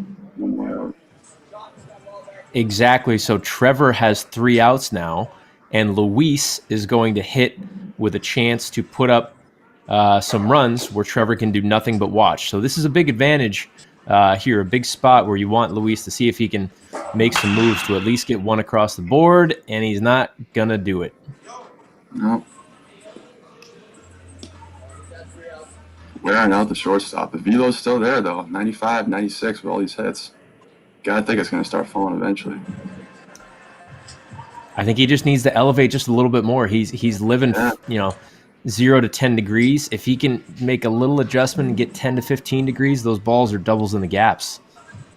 Exactly, yeah. I just need to barely get it over that shortstop. And yeah, I think it's about, 8 or 9 degrees usually to get it up there. If you can get to that, it'd be sitting pretty. So 3-1 Trevor Curl over Luis. Trevor in Washington State at Boost Baseball. Luis at the VT Strikers in Vermont. This is a 6-inning game, so they're going to go through this one more time. A quick ground out. There you go, 0 degrees. Inning 5 here. Gotta do some work, Luis. 2 innings left. There you go. It's the shortstop all day. Seriously, man. It was a good hit by Trevor. Single 95 miles an hour. Middle. Trevor has had some low launch angle hits too, but his tend to be right back up the middle like that are getting through for singles. Luis's ground balls are just a little bit to the left side, and that shortstop's got a pretty good range at the college skill level setting here.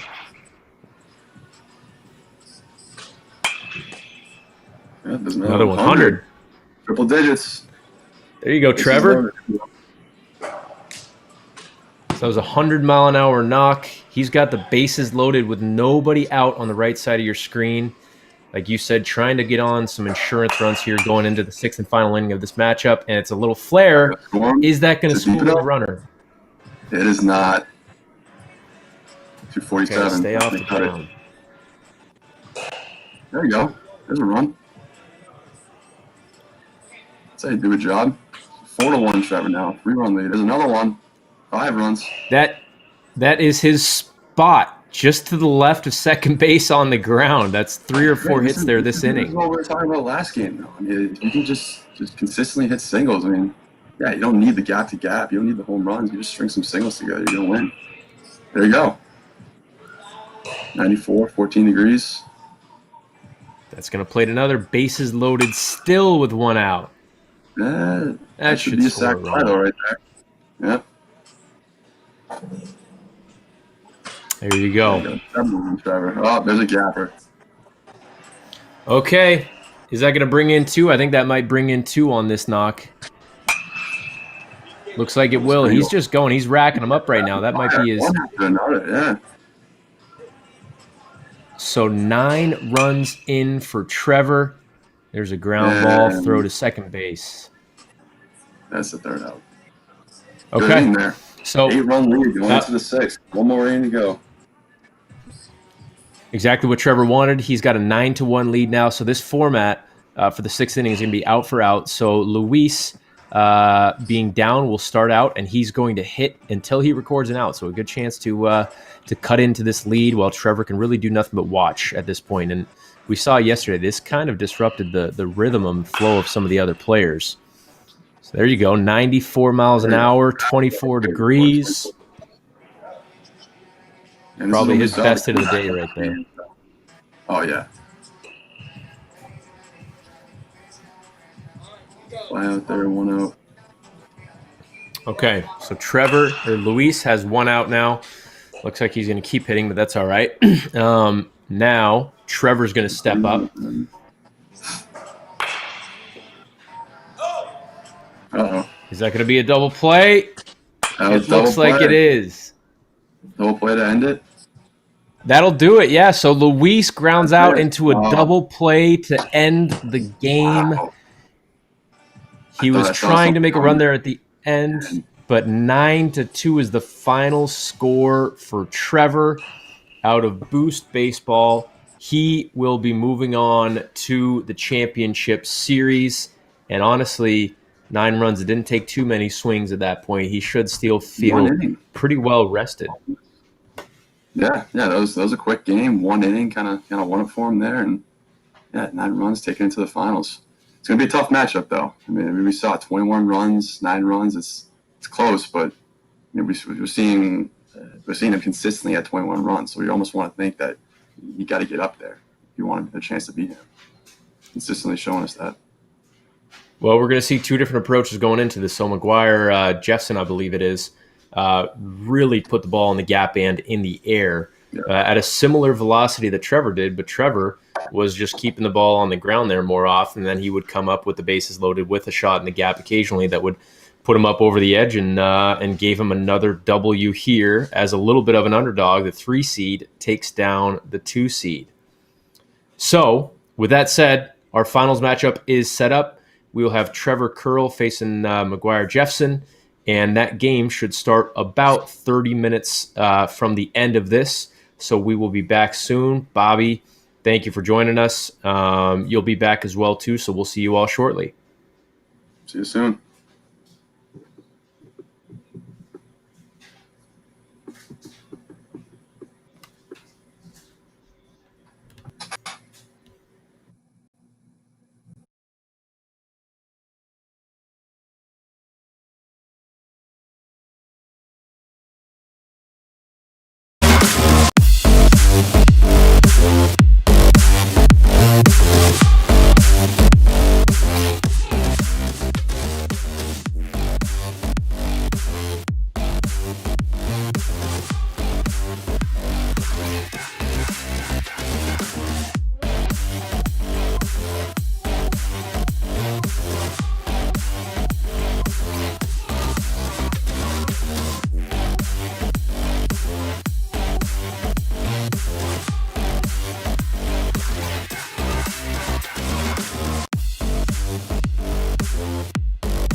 Bo Jackson waits for the 2-2. Swing and a drive. Deep center field. There she goes. A home run for Mark McGuire. Tony Gwynn watches one over the right field wall. A second-deck shot for Barry Larkin. The Titans of Cal State Fullerton are the champions of college baseball.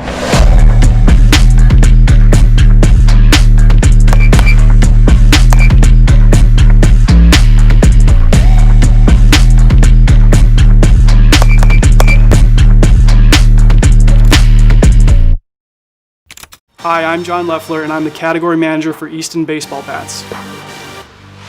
The B5 Pro Big Barrel is back. This old school design meets modern technology in this traditional one-piece alloy bat. Featuring our highest end alloy in our product line, the barrel is created with our ringless barrel design with varying wall thicknesses to help expand the sweet spot and create a more smooth feel on contact. Easton's natural Pro Balance swing weight results in a balanced feel, combining both speed and power. The speed cap helps provide a more flexible and responsive barrel, while producing that natural alloy sound elite players have grown to love. Players told us they wanted a stiffer bat, so we created an even stiffer handle to maximize energy transfer back into the ball at contact. Also reinforced with our VRS handle insert, it helps reduce vibration and create a smoother feel on contact. We use our most premium grip, which is a 1.8mm synthetic grip, to provide the ultimate combination of cushion and tack for pure performance in every swing. Over 40 years in the making, the B5 Pro Big Barrel changes everything again.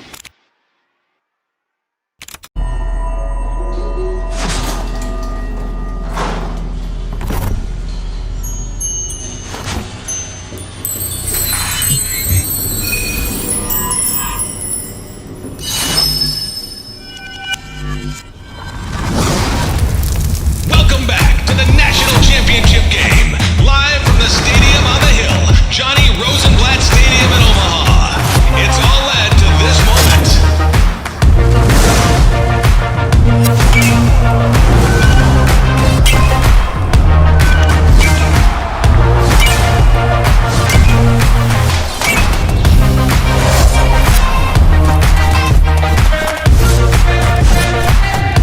The Titans of Cal State Fullerton are the champions of college baseball.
Guess what? I'm pulling out my B5. Get your phones out, cause I'm about to be live. Smashing curveballs, even if they knee high. Stinging baseballs, call me Mr. Beehive. Big Mac attack, Mark McGuire, boy. Mark McGuire got me preaching to the choir, boy. He used to use B5s back in college, boy. Mark McGuire is a legend, pay homage, boy. Bo Jackson, when he swung a B5, lights, camera, action. Bo Jackson, hit the ball so far, everybody laughing. Mr. Padre, aka Tony Gwynn, got so many base hits, he everybody friend.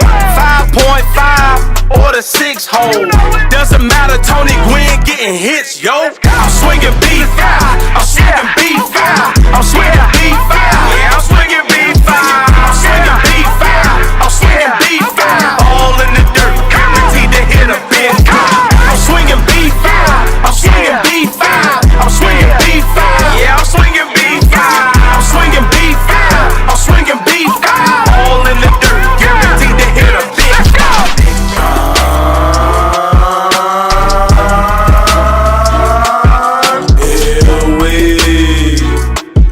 Yeah, he swung a B5, yeah, he swung a B5.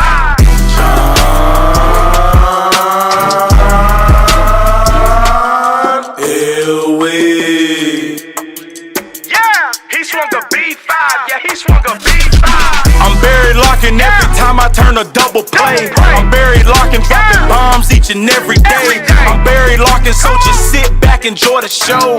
Guess who's on deck? Gonzo. Luis Gonzalez used to swing a big bat.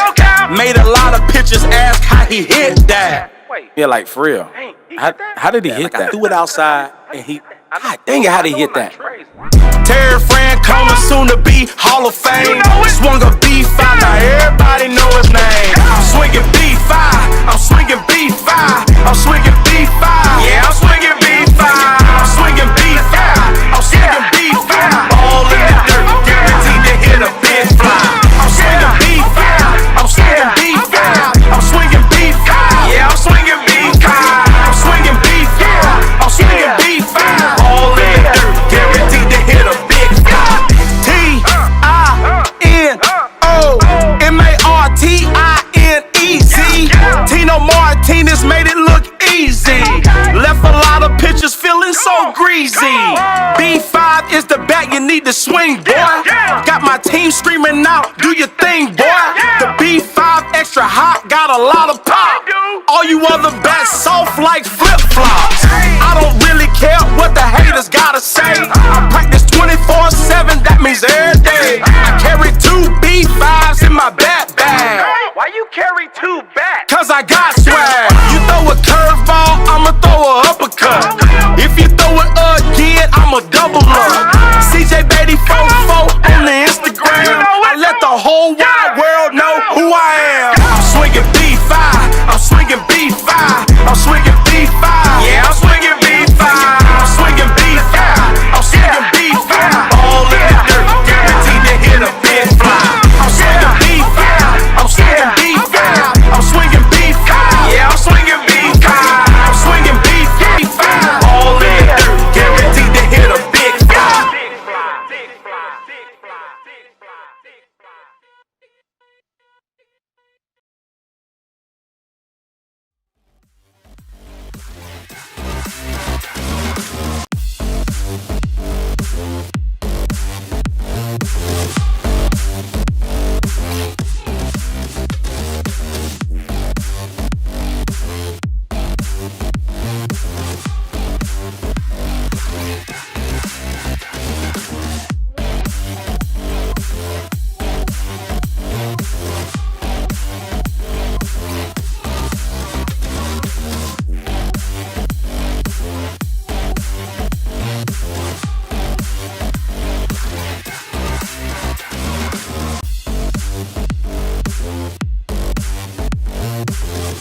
Bo Jackson waits for the 2-2. Swing and drive.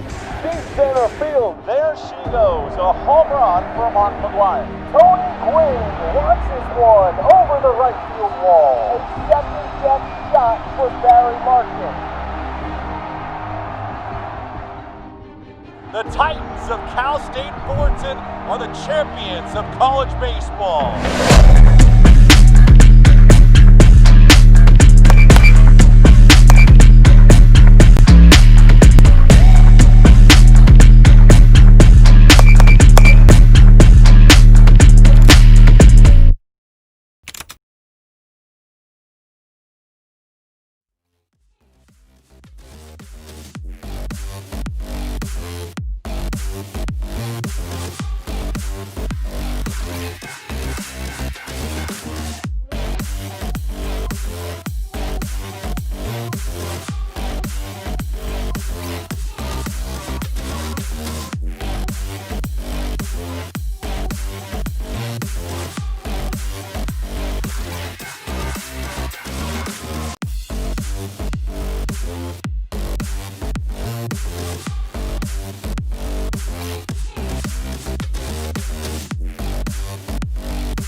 Hi, I'm John Leffler, and I'm the category manager for Easton baseball bats. The B5 Pro Big Barrel is back. This old school design meets modern technology in this traditional one-piece alloy bat. Featuring our highest end alloy in our product line, the barrel is created with our ringless barrel design with varying wall thicknesses to help expand the sweet spot and create a more smooth feel on contact. Easton's natural Pro Balance swing weight results in a balanced feel, combining both speed and power. The speed cap helps provide a more flexible and responsive barrel, while producing that natural alloy sound elite players have grown to love. Players told us they wanted a stiffer bat, so we created an even stiffer handle to maximize energy transfer back into the ball at contact. Also reinforced with our VRS handle insert, it helps reduce vibration and create a smoother feel on contact. We use our most premium grip, which is a 1.8mm synthetic grip, to provide the ultimate combination of cushion and tack for pure performance in every swing. Over 40 years in the making, the B5 Pro Big Barrel changes everything again.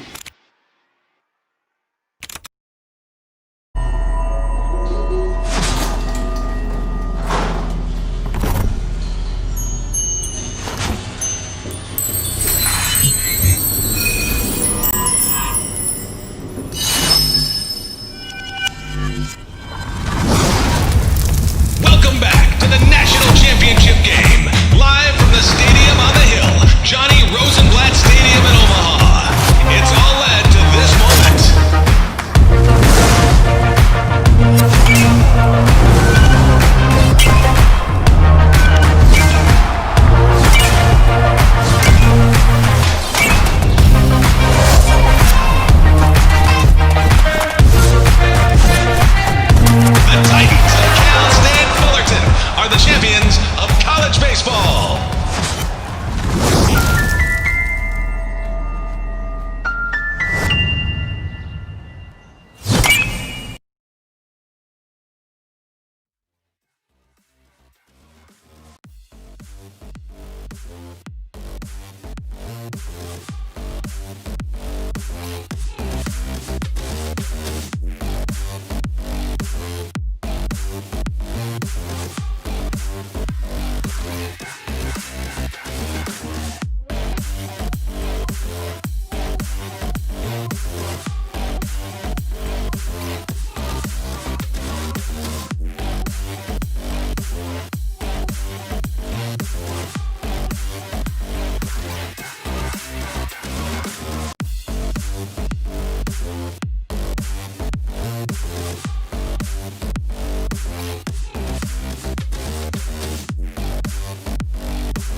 Jackson waits for the 2-2. Swing and a drive.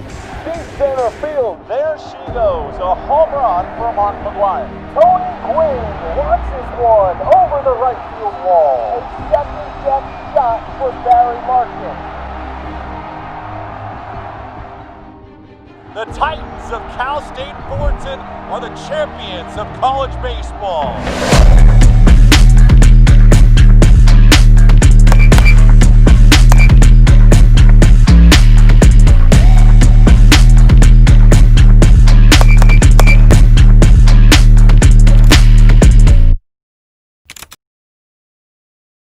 Hi, I'm John Leffler, and I'm the category manager for Easton baseball bats. The B5 Pro Big Barrel is back. This old school design meets modern technology in this traditional one-piece alloy bat. Featuring our highest end alloy in our product line, the barrel is created with our ringless barrel design with varying wall thicknesses to help expand the sweet spot and create a more smooth feel on contact. Easton's natural Pro Balance swing weight results in a balanced feel, combining both speed and power. The speed cap helps provide a more flexible and responsive barrel, while producing that natural alloy sound elite players have grown to love. Players told us they wanted a stiffer bat, so we created an even stiffer handle to maximize energy transfer back into the ball at contact. Also reinforced with our VRS handle insert, it helps reduce vibration and create a smoother feel on contact.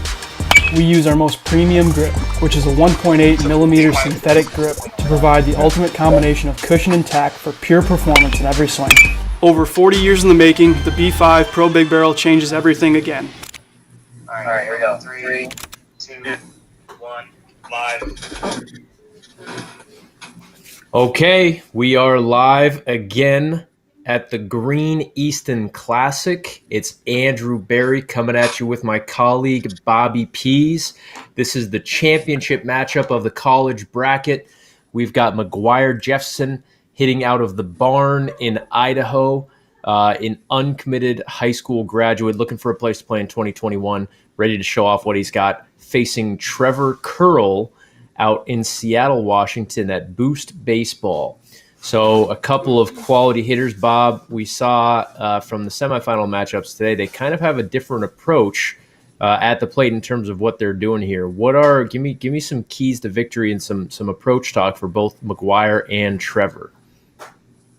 Yeah, I'm pumped to see this because this is exactly what we were talking about even before game one. It's kind of two different approaches that you could have as a hitter in these kind of games. It's gap to gap, or it's just crush some singles and string some singles together to get runs. And we saw it with McGuire the first game, gap to gap, higher launch angles, doubles, home runs here and there. I think he hit about 3 or 4 out of the park. And obviously that worked for him, 21 runs. And then Trevor comes up and had a bunch of extra base hits too, but a lot of singles. Definitely majority singles up the middle. And I think his big inning at one point was like 4, 5, 6 straight singles. So kind of you get to produce runs both ways there. And now we're going to have that kind of clash of approaches here. So I'm excited to see it.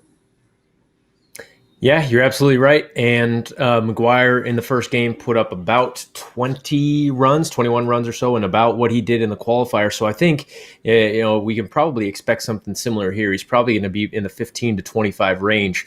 Trevor in the qualifier, I believe, put up 3 to 5 runs in this last round, stepped it up a little bit, and put up 9 runs in the semifinals to beat Luis just a short time ago. So Trevor, a little bit more of a simplified approach. He still barrels the baseballs with some high exit velocities, but going to need to be a little bit consistent and avoid the double play. I think he hit into a double play that kind of was a rally killer. That seems to be the biggest thing that stops these guys from rolling. So we should be underway here in about 60 seconds or so. Both of these players are going to start swinging. They're going to play at the same time. This is a best of 3 series, game number 1. So not win or go home at this point, but the winner is going to be taking home the beautiful B5 bat from Easton, along with a hat, a shirt, and a poster from Easton, and a nice, beautiful kit. If you haven't seen this bat before, check it out. I'm sure there will be plenty of these under the Christmas tree this year. Just thankful for Easton for sponsoring this tournament. Excited we have some West Coast representation. I know that may not be your favorite thing to hear, Bob, out there in Boston, but over here in Seattle, it's making me pretty proud. Yeah, I root for hits, whatever. I'm not bitter about it. We want to see some offense. I like it. So both these guys look like they're about ready to go. We will make sure that they are ready to hit. Again, McGuire Jeffson, uncommitted high school graduate out of the barn in Idaho. They had a number of players representing in the tournament. And Trevor Curl out of Eastern Oregon University, playing at Boost Baseball in Washington.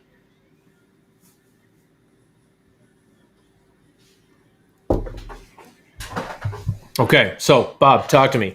You played these games before. I asked you this last time. What's your approach coming in? If you're picking between these two guys, the power hitter versus the contact hitter, what do you think is going to be the more effective approach this game? Well, I mean, you look at the numbers, you think it's got to be McGuire just off the runs and production and all that, and you would think just from approach-wise, like, hey, it's going to be more productive if you're hitting extra base hits, putting up runs there. But I'm leaning towards that way. But I mean, we saw a big inning out of Trevor. And like we said, the majority of those were singles. If he just has maybe one or two more of those innings where he strings singles together, they're talking 20 runs or potentially more. So he's got it in him. I mean, we haven't seen more than 9 runs out of him in any qualifying round or that first game there, but he puts together a couple of those innings, and yeah, you're talking about a good ball game here. Yeah, and you saw right off the bat, McGuire on the left side of the screen, first base knock was 101. That shot right there, 100 miles an hour up the middle. So now they have runners on first and second on the left side in Idaho, and Trevor just getting underway on the right side of the screen there. There's a ball in the opposite field gap. That's going to be a line out. All right. Yeah. McGuire jumping right in where he left off. Couple hundreds and a 97 over the left fielder's head. Already scores a run, second and third. He's doing this too. Again, 97 at 20 degrees. That's a high, damage launch angle right there. So he's got runners on second and third with one out. Looks like he's taking a pause to look at the screen for college guys to be hitting high 90s, 100 miles an hour. But the fact that he's able to do it so consistently at 20 degrees, 25 degrees, that's saying something. I mean, a lot of people don't realize how hard it is to actually maintain that velo when you're increasing that launch angle like that. And of course, you get up to, when you just hit there 40 degrees, that's going to be even tougher, but he's still getting 86 behind it. So saying something about his swing and his raw power that he can generate there. I think that's what we saw from Luis earlier today. He had velos, 90 to 98 miles an hour, but he just kept the ball too flat. And that shortstop really was his demise. Every ball was a ground out or a line out, and a nice shot. There you go. See, that's a 98 mile an hour shot at 26 degrees. So he's got 3 runs in now. And on the right side, Trevor, 3 outs already, can do nothing but watch. Oh, that's cruel. 101 miles an hour at 13 degrees right at the outfielder. Sometimes you got to hit them where they ain't. That was a good shot, but it's his 3rd out of the inning. So we're advancing to the second inning, and inning number 2. Trevor going to need to get a little bit of a rhythm here. He was a slow start last game. I think he had, 1 inning where he put up 7 runs in the 4th or 5th inning. Yeah, I think it was the 5th that he's trying to get pretty much all his hits there, all his runs. So, like I said, I mean, if he could just get in a rhythm here, one of these innings, do it a couple times, he's definitely in this game. Great hack by McGuire. We saw him. He's used the opposite field well a couple times in the semifinals, a couple times today already. There's a ground ball though to third base. That's not going to do it. And McGuire here, yep, 399 feet, home run, 2 runs. We saw him get into a rhythm in the semis, and it looks like he's right back in it right now. Another 100 mile an hour exit velocity. He's feeling good over there on the left side of the barn. 100 miles an hour up the middle. Stick to that, Trevor, right there. 94 up the middle again. That's all you got to do. You don't have to be hitting home runs and gap shots all day here. If you can just string these singles together, they'll be fine. There's another one. Another single up the right side. Yep. Bases loaded now.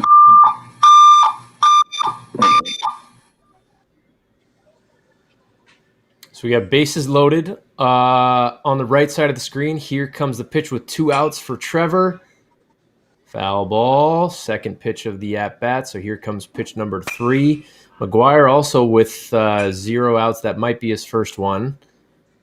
And a base hit up the middle for Trevor. So he's got a little rhythm flowing on the right side over there now. And a nice shot on the left side from McGuire. They're going head-to-head right now. Trevor does have 2 outs in this inning. Don't want to leave those runners stranded, but it looks like he's going to. So only 2 runs, a little bit of a missed opportunity there for Trevor, as McGuire is now up to 8 runs and not slowing down with only 1 out so far this inning.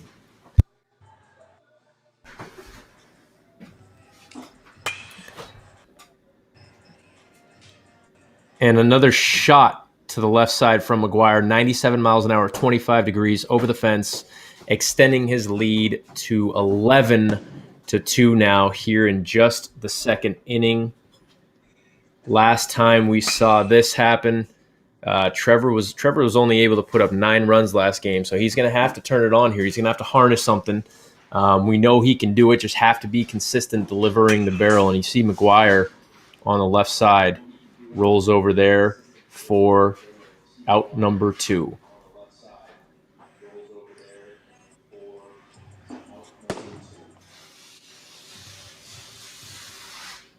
Okay.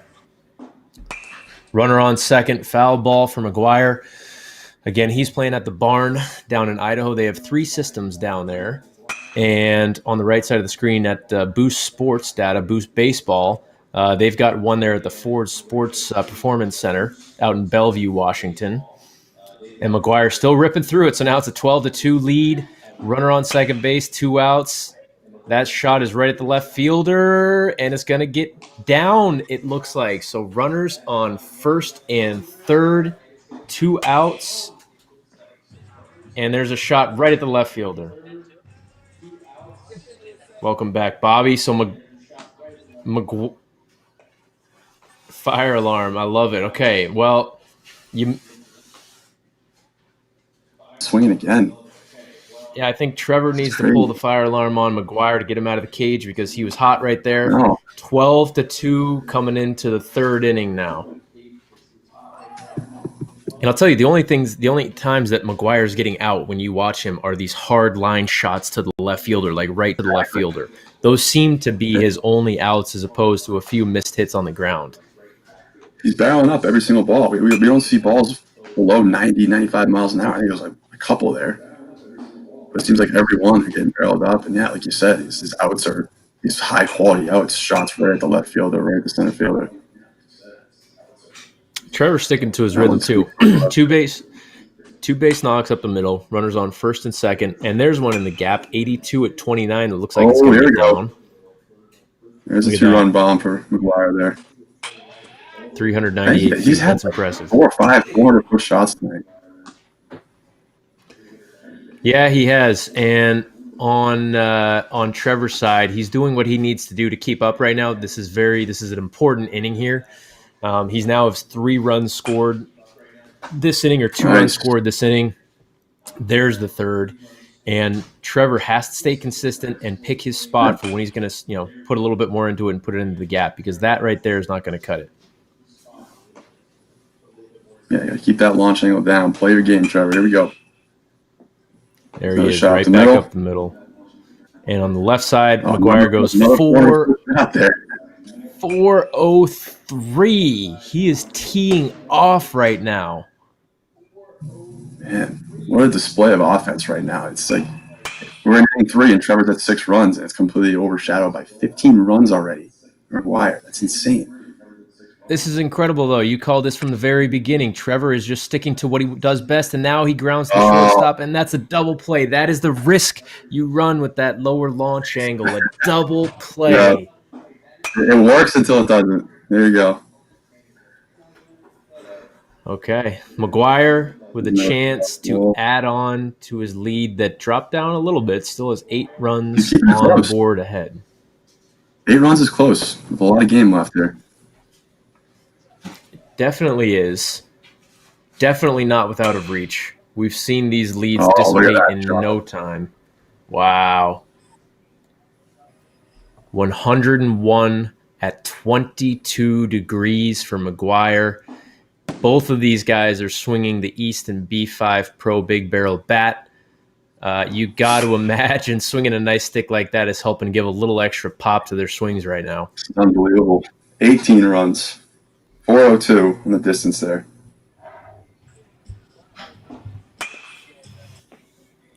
Yeah, looks like that'll be the third out. Wow. Just underneath it. There you go. Another great run. So now we head into the fourth inning, and McGuire has an 11-run lead on Trevor. Trevor felt a pretty good rhythm last inning, put up 5 or 6 runs, but could not gain any ground because McGuire's just in his zone. So we'll see if Trevor can keep that going. I think he's going to need a little bit of luck on top of continuing to square up the baseballs. Yeah, just keep doing what you're doing there. 18 runs halfway through the game. He's on pace for 36 runs right now. What's the most we've seen? What's the most we saw yesterday, the high school guys? Well, yesterday, Beck Milner put on an absolute rocket show and had 83 runs through 5 2/3 innings for the W to win the championship in game number 3. Unbelievable.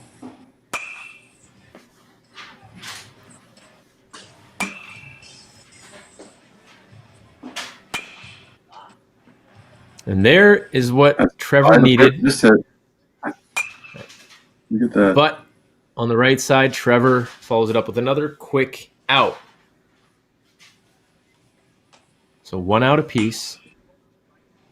There you go. There's that. Trevor's getting that groove. We saw that big inning he had. He was taking swings every single pitch.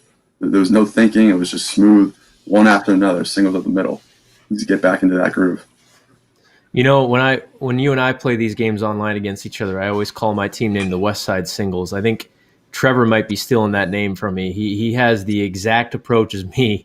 Just get the ball in play, get runners on base, and pick your spot to go deep. Unfortunately, there's another ball on the ground for Trevor, so he's going to have to wait. On the left side, McGuire does have 2 outs here. And there's the third out. So that's exactly what Trevor needed in that situation. You cannot let this slip away any further. He still absolutely has a chance with 2 innings left to play as we enter the 5th inning. All right, 2 innings left. 11-run differential here. What do you think if you're Trevor, Bob? Do you sit back and maybe let McGuire start going a little bit and just take a peek at what he's doing, or do you go right into this to get your rhythm flowing? Personally, I would jump right in. I don't want to watch it. I don't want to see my lead get bigger and bigger. You know, I want to think that it's close. I want to keep hitting, thinking I'm gonna have a chance at this. If I watch him start seeing this put up 20 runs, 25 runs, it's gonna kind of it's not gonna affect me right. Get in there, start hitting. I like it. We saw Beck yesterday had about a 10 to 15 run lead, and he got 2 quick outs in an inning. And at one point, he kind of stepped back and just watched for a little bit. And on the other side of the screen, while that happened, the other player was putting up a number of runs, but Beck was able to step back in after seeing that and get rolling. It didn't really affect him too much, but I don't mind that mindset of just taking a little breather, quick out for Trevor and a quick out for McGuire. You get into a rhythm of whether it's good or bad. You got to reset sometimes. If it's a BP session, also you take like 5-6 bad swings, you're gonna take a breather. You're gonna step back, reset yourself, or else you're not gonna fix anything. So same goes here. I mean, it's more live, it's more game-like experience here, but it's consistent pitches coming in, trying to do this consistently the same thing every time. So if you're in a bad rhythm, you got to reset yourself. So Trevor with 3 outs yet again. He's going to do whatever he has to do in the 6th and final inning. And McGuire adding on some insurance runs in game number 1 here. Looks like that'll be 20 runs right there. 20 runs on the dot. It's consistency. 20, low 20s every single game, it seems like. Yeah, he is. And we've seen a lot of other players play this game, and he's there's just one I'm not sure what it is, but players like him with his velos and the ability to hit those launch angles can put up 40 to 50 runs. I think he's just missing a little bit of consistency. If he just kind of reduces some of those miss-hit balls a little more frequently, he would be busting through a 40, 50 run inning like we've seen a lot of players from the Hit Tracks Open and the games yesterday. Well, I kind of base it off these big innings. So if you see guys that have the ability to string together 7, 8, 9, 10 runs in an inning, it's a consistency. The next inning, that you just have a couple bad hits and you're not able to do that. Like with Trevor here, we saw that last game put together 7 runs in the 5th inning or whatever that was. So it's just a little missing piece, missing piece of consistency to get them up to that 20, 30, 40, like you said. So now at this point, if you're Mac, you're up 24-7 going into, you still have 2 outs to play with here. This is game 1 of a 3-game series. Any thought into maybe just kind of toning it back a little bit and moving on to the 6th inning to get this game over with? Yeah, I was going to ask that. I think it's a smart strategy to kind of maybe tone down a little bit, save your energy. You pretty much, I don't want to say it, I don't want to count them out, but you pretty much already won this game. You have a whole nother game completely reset back to 0 that you gotta win as well. So doesn't look like he's thinking like that though. Still ripping 101 through the hole. He's in a groove right now. He's not going to slow down. He's a competitor. Right. Trevor is on the other side too. He can't do anything but watch right now. He's seeing the numbers put up, so he's got to, in his mindset, Trevor, for this last inning, just got to put yourself mentally in a good spot to come into game 2. Not that you're going to cash it in here in the 6th inning, but get some cues, some mental cues, and some good feedback going to feed into the 2nd game. McGuire's on a tear. Just doesn't get tired. I mean, we're talking like old guys. Oh, we need the rest. Like we'd save ourselves. He's probably got hundreds of swings on him. Looks the same as he did game 1 a couple hours ago. Compared to the last game, combined with the last game, I think he is over 100 swings right now on the day. Trevor probably just underneath that, but it is a lot of swings. He's not tiring. Still 1 out with the runner on second, 31 runs in. And there's the line. There's the line shot out to the left fielder. That's the only way he's going to get put out in this game. So he's got 2 outs now with a very, very comfortable lead, and he hits another one at the left fielder that's going to get down for 100 miles an hour just on repeat. Some of those runners need to pick up the speed. Maybe they score from second base on some of these hits. Look at that. We got to look at his average velo after this game. This is going to be something impressive. He's got some pop. Look at that. Yeah. 92. Looks like going to get down. Whoa! Warning track power. Right on the warning track, and now we are moving to the 6th inning of game number 1 here. The score is 32-7. McGuire on a tear in the 5th and 6th innings of this game. Trevor will start out the inning, being the low scorer here. He's going to play until he gets 1 out, and then McGuire will step up, so we will go out for this final inning. Again, Trevor, we'll see what he can do. If I'm Trevor, I'm looking to get some mental cues and get yourself in a rhythm for game number 2 here, but we'll see what he can put together in this last inning. There's a nice shot. That's his spot. That's what it's about. Get that swing feeling good. That's the danger. Right back up to the shortstop. Double play. Save your swing. 2 outs. So McGuire will now step up.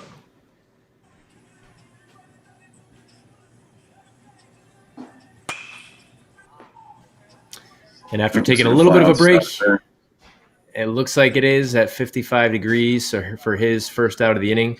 So Trevor will now step up. Let's see what Trevor can do with 1 out remaining.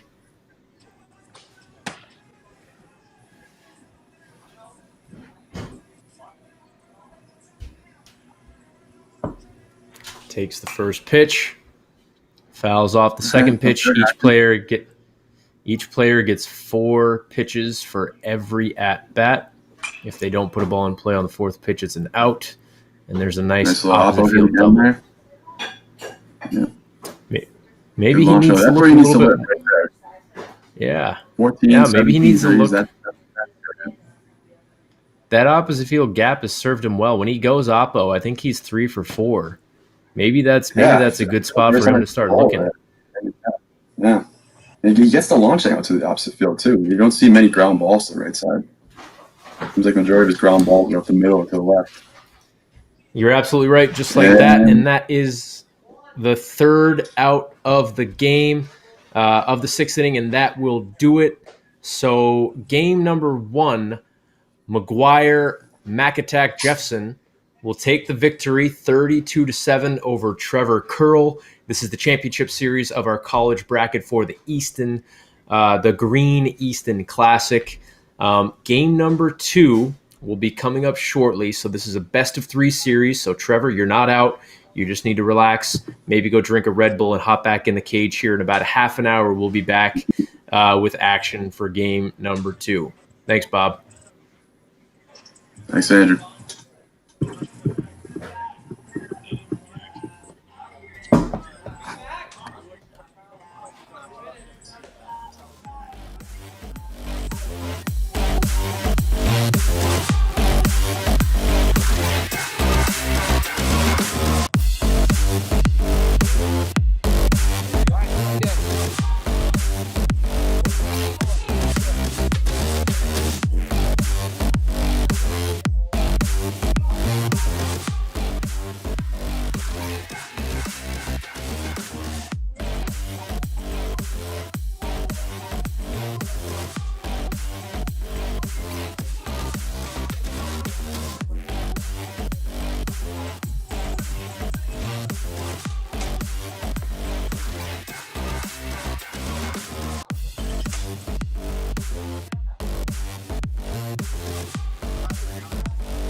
Bo Jackson waits for the 2-2. Swing and drive.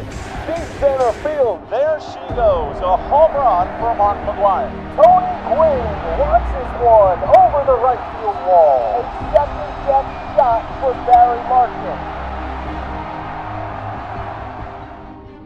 The Titans of Cal State Fullerton are the champions of college baseball.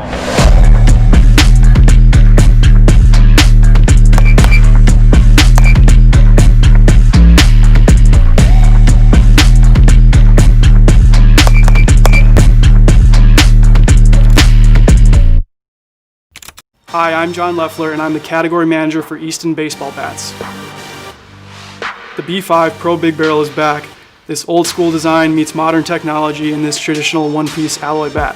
Featuring our highest end alloy in our product line, the barrel is created with our ringless barrel design with varying wall thicknesses to help expand the sweet spot and create a more smooth feel on contact. Easton's natural Pro Balance swing weight results in a balanced feel, combining both speed and power. The speed cap helps provide a more flexible and responsive barrel, while producing that natural alloy sound elite players have grown to love. Players told us they wanted a stiffer bat, so we created an even stiffer handle to maximize energy transfer back into the ball at contact. Also reinforced with our VRS handle insert, it helps reduce vibration and create a smoother feel on contact. We use our most premium grip, which is a 1.8mm synthetic grip, to provide the ultimate combination of cushion and tack for pure performance in every swing. Over 40 years in the making, the B5 Pro Big Barrel changes everything again.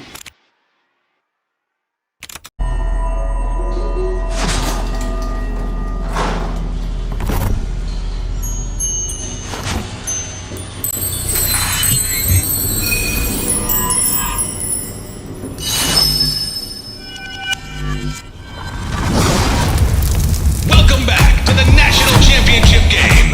Live from the Stadium on the Hill, Johnny Rosenblatt Stadium in Omaha. It's all led to this moment.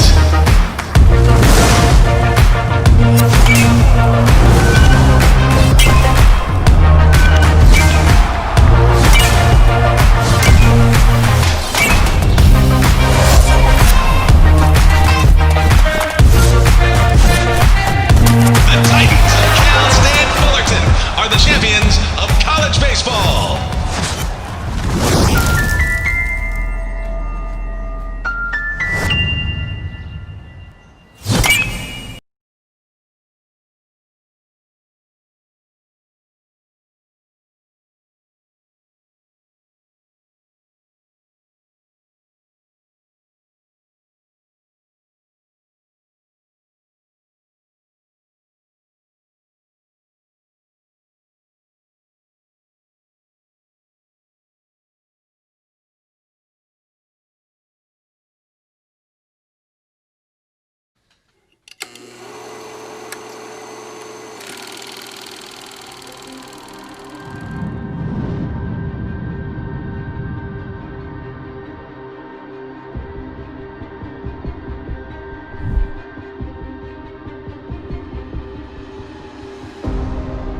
Bo Jackson waits for the 2-2. Swing and drive.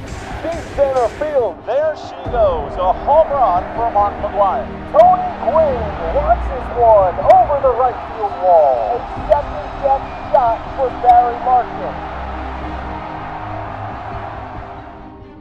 The Titans of Cal State Fullerton are the champions of college baseball.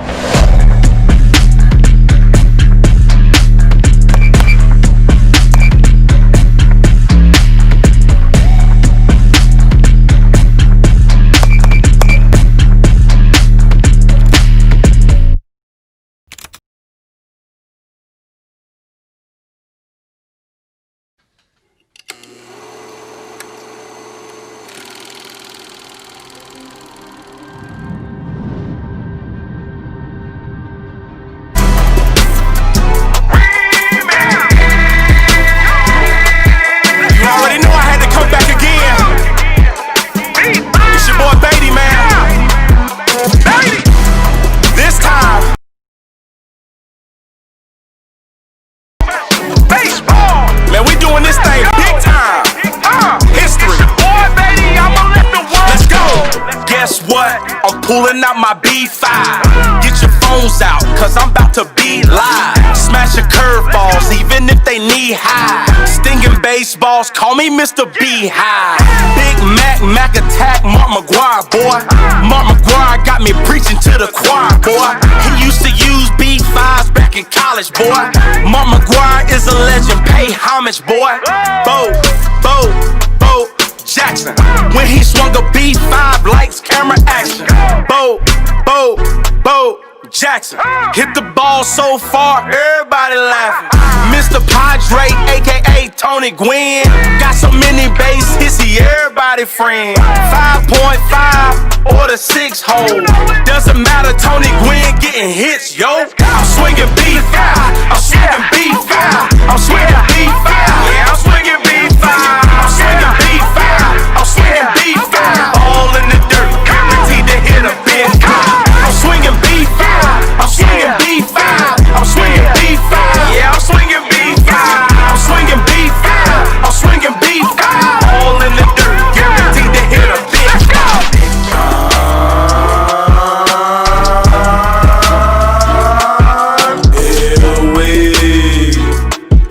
Yeah, he swung a B5, yeah, he swung a B5.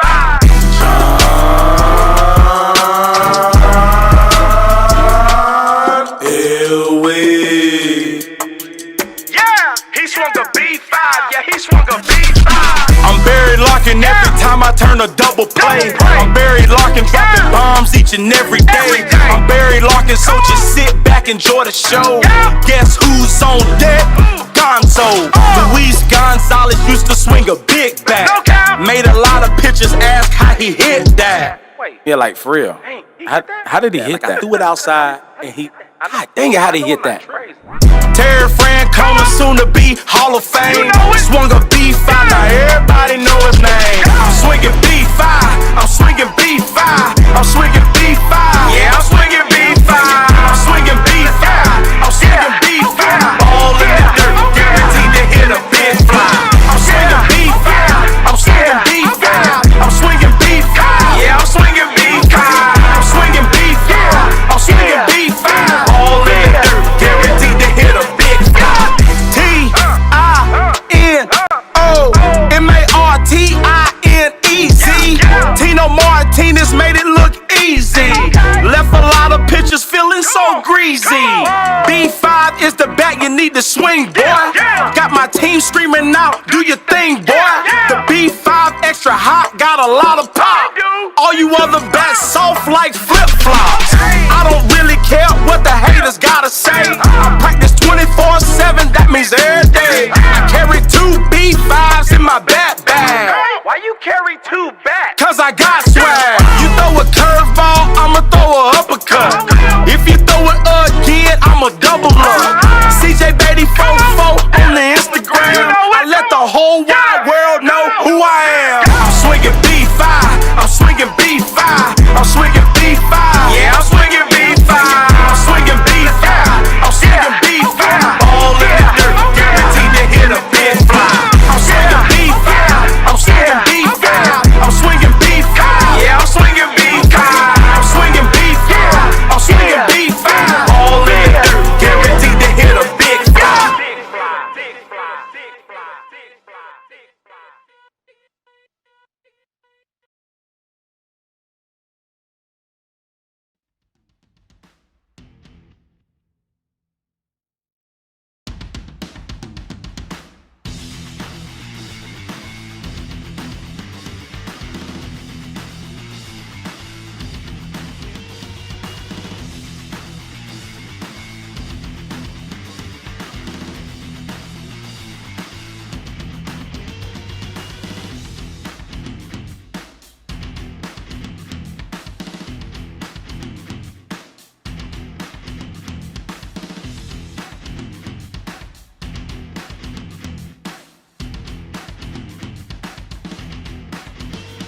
Bo Jackson waits for the 2-2. Swing and drive. Deep center field. There she goes. A home run for Mark McGuire. Tony Gwynn launches one over the right field wall. A second-guess shot for Barry Marshall. The Titans of Cal State Fullerton are the champions of college baseball.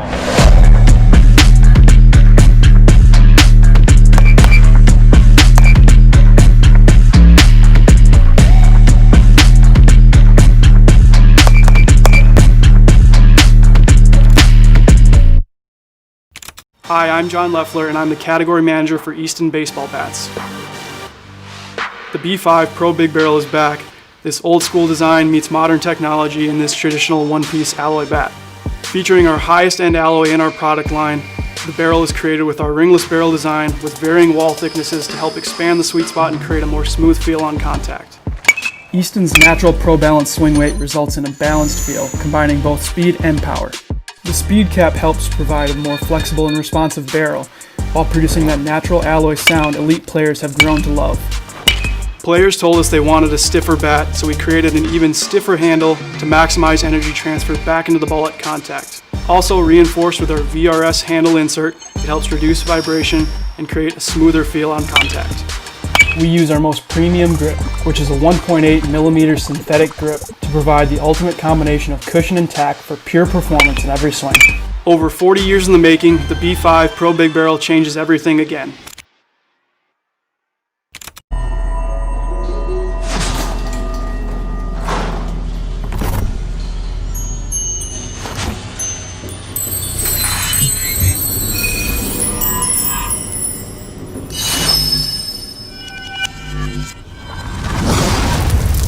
Welcome back to the National Championship Game, live from the Stadium on the Hill, Johnny Rosenblatt Stadium in Omaha.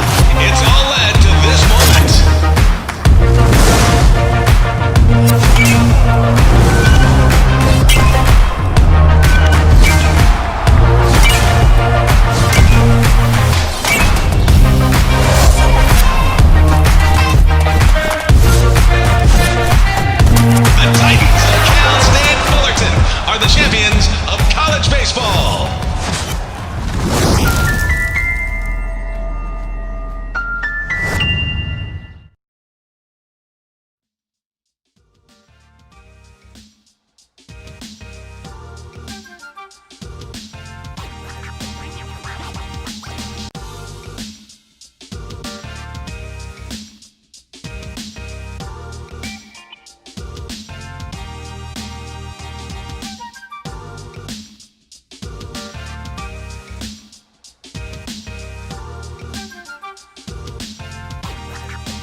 Easton Classic. I'm Andrew Barry. I'm joined by my colleague Bobby Pease. Bobby, we saw game number 1. We're ready for game number 2 of this college championship series. What did you see in game number 1 from McGuire, and what does Trevor need to do differently here to get the W? Well, Andrew, it's all about consistency. We talked about that in the first game. McGuire kind of just was his usual self and just a little bit more consistent with it from inning to inning instead of having those outlier innings that he had in the first couple of games. He's had 20-plus runs in the first game today, the qualifying round around there, but it had those big innings. And now last game we started to see him kind of improve on that a little bit. He ended up with over 30 runs. Trevor, on the other hand, he improved as well. So I'm not ruling him out of this yet. I mean, he had, I think it was 8 or 9 runs or something in that first game, but most of those runs were in that one inning, the 5th inning. In that last game, he started to be a little bit more consistent. He had multiple runs, multiple innings, and if it weren't for Mac's ridiculous showing there, over 30 runs, it was a ball game. And I don't know, maybe towards the end, it was just kind of tough to stay in there mentally because it was pretty much over with. But yeah, I think we still got a shot here. I mean, if Trevor improves a little bit more on that consistency, we can see something here. We can see a game 3. Absolutely. So we're in game number 2 of the Green Easton Classic, celebrating the return of the B5 Pro Big Barrel from Easton. That's right, the Green Easton is back. First introduced in 1978, the original B5 Pro Big Barrel bat boasted the largest barrel aluminum bat ever made to that point in time. For a larger sweet spot. And after 40 years in the making, all of Easton's innovations have produced a new breakthrough worthy of the B5 Pro Big Barrel name. So these players are playing for their own big B5 Pro Big Barrel bat. They will be swinging demo bats that were provided today. That is what you see in their hands now. And thank you to Easton for the sponsorship of this tournament. These players have competed. They've made their way through a significant field through a qualifier and both took down semifinalists earlier today to get themselves to this point. And Bobby, as you were mentioning, McGuire took game 1 and he was able to put himself on kind of a tear here. So we should see these athletes step up in about 60 seconds or so with the first pitch. Trevor, with his back against the wall a little bit, he has the ability to put up these runs. He needs to avoid those balls on the ground that turn into double plays. I think part of his MO is staying simple and working station to station, except for when he needs to, but he just has to stay away from that shortstop who doubled him up 2 or 3 times last game. Yep, he's got to stay up the middle. It's tough. The ground ball, the single approach there, I mean, it's effective when you can string them together, but it does leave that chance of pulling it a little bit or pushing it to the side and setting yourself up for double plays, ground outs.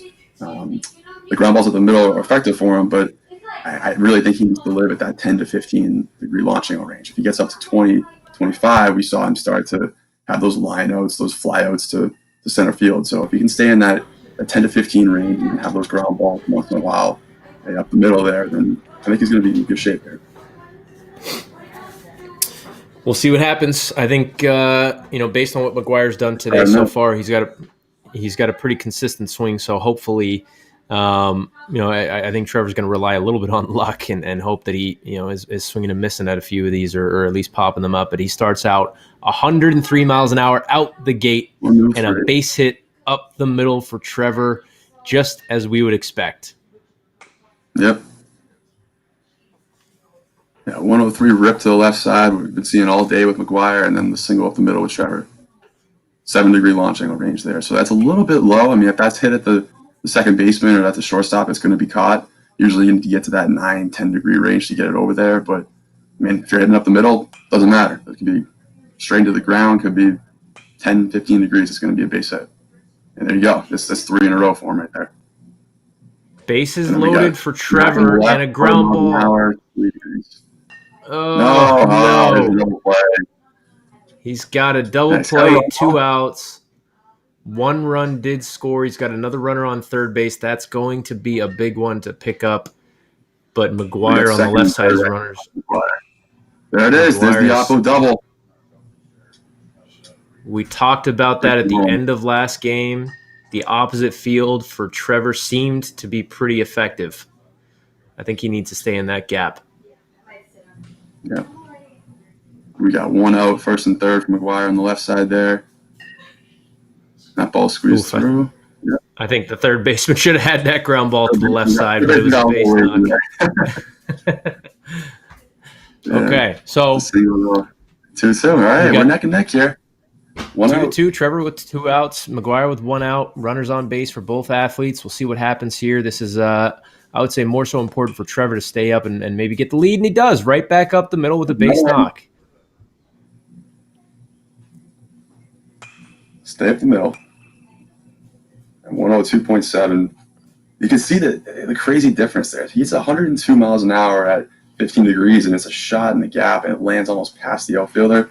And you got Trevor, and it's not a knock on this. It's just his velo is lower. It's 85, 90 miles an hour, and those are singles up the middle or singles that are getting cut off. So it really shows this is an obvious statement, but it really shows the value of that exit velocity. If you can increase that velocity 5, 10 miles an hour, it completely expands your opportunities there with your base hits. Absolutely. Trevor did score the most runs he has in the first inning so far with 3, and Mac has 5 runs with 2 outs. So pretty neck and neck. There's a ground ball through the 6 hole that probably won't score the runner. So runners on first and third. But yeah, if at this point, this is kind of a dangerous spot here. If McGuire gets in one of those rhythms that we've seen him do, could be trouble. That barely got down to the left fielder. We have 6 runs here. And see, again, a good start for Trevor. It's not 3 runs in the first inning. It's a very solid start, but then we got McGuire. 6 runs, maybe more to come here. Definitely more to come. Another nice shot in the gap. That's going to score 2. So now it's 8-3, and Trevor is stuck watching. And there's another shot, 99.7 miles an hour off the left field wall. McGuire's found his rhythm, and he's found it early. 9 runs in here in the first inning. Guys, unstoppable right now. It's double digits in the first inning. I think McGuire may be swinging the B5 this season coming up. I think so too. 101.4. I mean, we were talking about last game. You just start being more consistent. It's easy to say consistent's better, but that's all he was missing. He had those big innings where he was putting up the 21s total, and now last game we started to see it. Here, 1 inning in, he's at 11 runs. So after 11-3 McGuire, Trevor is going to start out. He had to sit there and wait a little bit, so he's going to jump right into it as Mac fixes the batting gloves and gets prepped for inning number 2. You're going to have to make sure Trevor at this point, keep up your rhythm. I think he needs to keep this into a single-digit lead going middle to the middle innings of this ball game. And there's a quick out for Trevor and also a quick out for Mac.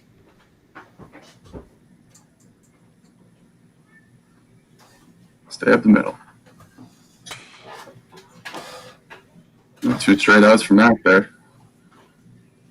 2 quick ones. Uh-oh. Boy's getting tired here.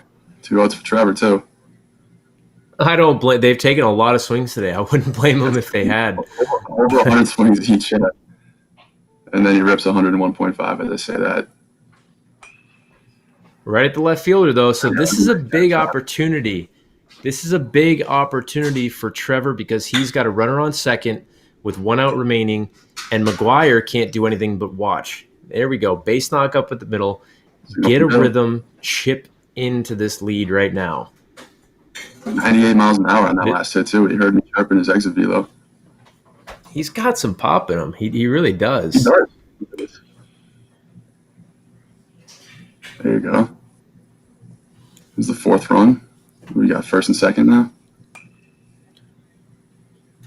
That's where you run into trouble. That was a good opportunity. Yeah. He was able to plate 1 run there. Unfortunately, the ground out to second base is going to end the inning for Trevor. So he got 1 run back, still a 7-run lead here from Mac going into the 3rd inning. If I'm Trevor, I'm actually feeling pretty decent about that, to be honest. Yeah. I mean, 11 runs the 1st inning. You think, man, he keeps that up, it's just going to be over with quick. But yeah, again, comes down to that consistency. If he can have, for Trevor's sake at least, if he can have some of those innings out of Mac, he'll be in good shape. And these runs can come. Yeah, 102.8. These runs can come fast too. So McGuire just goes yard over there, 370 plus feet to left field. 2 runs just like that. So McGuire graduated from high school last year, didn't play this year, and is uncommitted, looking for a school. Trevor is playing at Eastern Oregon University. So a couple of good players. You can tell they can both swing it. I imagine McGuire's probably going to find a home here pretty soon after this showing. But Trevor staying consistent. He's just popped one up there center field for his first out. So he still has runners on 1st and 2nd, though. And we're down to the last pitch of this at-bat for McGuire. That's a good shot. 99.9, 20 degrees. It's amazing how many balls we're seeing from like 13, 14, 15 degree launch angle up to 20, where he's hitting well into high 90s, some low hundreds there. Seems like that's his It's really impressive. It really is. 102. And in the meantime, look at Trevor is just chipping away. He's just rolling right now. Base knock up the middle. Base knock up the middle. Base knock up the middle again. High velos too. 96, 98. And at this point, it looks as though Mac is. Yeah, I don't mind this approach. You know, if you're feeling you kind of lost your rhythm a little bit, take a breather. Collect your thoughts. There's a ground ball to short. The dangerous double play. Hard hit ball, too. 96, just right at the shortstop. That's a rally killer. The 3rd out of the inning for Trevor. He's got 7 runs on the board, though. McGuire looks like he just plated another 14-7 lead here. Ooh, that's the highest 105. Right there. Wow. Look at that. 105.6 miles an hour. Not only that, at 15 degrees. We're talking a guy who just graduated high school, too. That is very impressive. If you look at average major league exit velos, granted, metal bat, wood bat, you can make that argument there. But we're talking high 90s, low hundreds. You obviously see the big guns hitting well into high hundreds, 110. But, man, it's a just graduated senior in high school looking for a college hitting 105. It's pretty damn impressive. McGuire clearly has some quick twitch fibers going, because if you look at him, I mean, you know, the video doesn't give you all the details, but he doesn't look as though he's 225 pounds at the plate, but he's got some quick, efficient movements at the dish. And even that ball, miss hit 88 at 26, is going to get down for a double to score one. Looks like just 1 run there. But he's got a nice, compact, quick swing there. Simple, easy swing. Yeah, not much movement. You can see he really whips that body around. He gets a nice torque going with the shoulders and the hips coming back. And just kind of snaps right at it. So there's his 2nd out. 16-7 lead. Runners on 2nd and 3rd. Again, McGuire at the barn in Idaho. They've had, I think, 3 players make the Final Four for high school and college. So they've been showing up pretty big here, and that's a shot to left field. And then even when he gets up to the high 20s, 30 degrees, you still see mid-90 exit velo. Those are hits all day, every day. You miss it a little bit more, it goes up a little bit more, and it's going to be a home run. So I'm just getting a text from Mike, who we talked with yesterday. He says McGuire's swing is identical to Troy Tulowitzki. Do you see that at all, Bob? Interesting. Troy Tulowitzki. I haven't heard that name in a while. It's been a while, hasn't it? I can see that. It's a heck of a name there, Mike. I can see that. Very simple swing. He was I remember, wow, it's kind of funny. I remember back in the day, Bobby Tewksbury used to analyze Troy Tulowitzki's swing a lot, because he was the epitome of that, get that barrel on plane and kind of use that to get that uphill bat path at the ball. So he was, I mean, that was when Tulo was in his prime, I'm talking like 2012, 2013. So it's interesting. Pretty good guy to be compared to. I'll give you that. Absolutely. Not a ton of extra movement going on. And you look at Trevor on the right side. You can tell he likes the rhythm. He's got the bat waggle going on.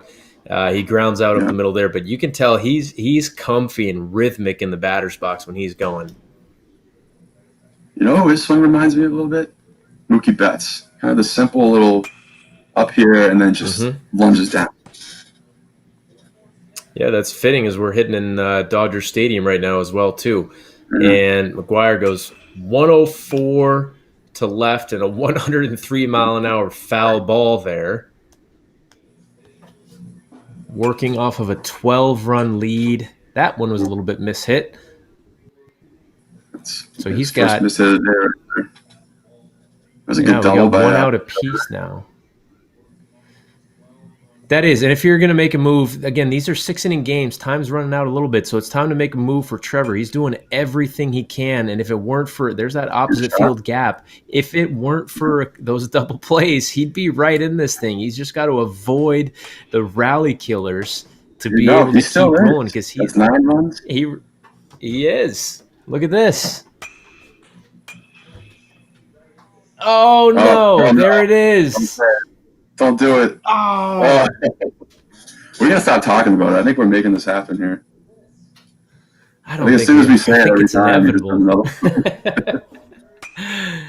Oh man, I think it's just predictable. I mean, he's got a phenomenal swing. It's so hard to keep your directional hitting that consistent. And when he gets a little bit further out in front and that ball up the middle goes just a little bit more to the left, the shortstop gets it. That's the only thing. He's so close to putting together a 20-25 run game. That's why that launching was so important. It's not just about hitting home runs and getting 30, 35 degrees. It's about getting to that area where you can have success. And if you can get the balls to that 10 to 15 range, which we've been talking about for Trevor, is pretty ideal with maybe the not top crazy exit velos, then it doesn't matter if you go to the left. It doesn't matter if you hit it towards the shortstop or second baseman. It's going to be a hit. It's going to get over their head. So as we head into the 5th inning, it's 20-9. McGuire, McAttack, Jeffson against Trevor Curl. Trevor hitting out of Boost Baseball in Bellevue, Washington, just outside of Seattle at the Ford Sports Performance Center. Trevor is going to have to go on a run here. He's down 1-0. This is a best of 3. So if McGuire wins, he wins the entire thing. If Trevor wins, we will have a Game 3 after this. And again, these players are playing for their own B5 Pro kit from Easton that includes a hat, a shirt, a poster, and of course the iconic green Easton B5 Pro Big Barrel bat of their own.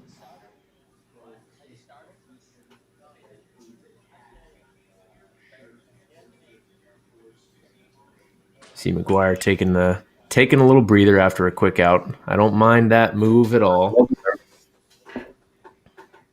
One thing I think Trevor does a good job of. Trevor really does a good job of just locking in on what's going on with him. It almost looks as though he's not even looking at the screen. He just hits and will peek on every other hit or something like that. And when he swings and he gets in a rhythm, he almost doesn't even look at the screen sometimes. Yeah, and I even you asking me that earlier, I mean, that's the approach I like. You don't want to know that you're 11 runs down or 15 runs down or 20, whatever it is. It's just going to get in your head. Play your game, keep trying to hit your balls where you want them, and whatever happens, happens. And as soon as he gets the bases loaded, he popped out. Big opportunity there. Got to stay off the ground, and McGuire's going to step back up and start hitting again with a base knock up the middle. Opposite field, is that going to get down for Trevor? No. Sack fly, though. It will score a run. Got a 10-run deficit to McGuire Jeffson on the left side of your screen, and that's going to be his 3rd out of the inning on the ground to the shortstop. So McGuire going into he's got 2 outs left here in the 5th inning, wants to put on some insurance runs before we head into the 6th. There's a ground ball to third base, the throw to second, and first for the double play. So he hits into a double play of his own. Okay, This is it. So we're going down to the 6th inning, the final inning of this game. This is going to be an out-for-out format, Bobby. So Trevor, being down in this game, will take the first plate appearance, and he will hit until he records one out. After that, we will go over to McGuire. McGuire will hit until he records an out, and we'll go back and forth until this game ends. Here we go. Inning 6. Play to stay alive, Trevor. Let's see it. With his back against the wall, he steps up to the plate, got that bat waggle going, takes the first pitch. He's got to move the bat waggle. Even the load, it's kind of the same bat position, everything. The load, the takes, everything. I like that take there. That's number 2. He's got 4 pitches in this at bat. That's how you take a pitch, too. You're ready to hit. See? Number 3, so he's got absolutely. He's got to put this. He's got to put it in play. And he does. But that's not going to amount to anything. 1 out for Trevor. We'll go over to McGuire's side of the screen. He will play until he records an out as well. McGuire has made a few quick early outs when he's taken a break in between these innings, and there's one right there. 101 miles an hour, though. 101 miles an hour, right at third baseman. Watch your lips. There we go, Trevor. Back over to Trevor. Let's see what he can do here. Let's see what he can do. 10 runs is not insurmountable. Just put some hits together. Just got to get the bases loaded again and get a couple shots in the gap, and he's right back in this thing. This is definitely doable. Get down. That's not going to do it. Need to get under that 20. Two outs for Trevor. McGuire steps in, probably feeling pretty good. 10 runs is still not insurmountable. And he pops out. That looks like that's going to be caught by the center fielder. And it is. Okay, so here you go. This is it, Trevor. Let's 2 go. dead, down 10. Let's see what you can do.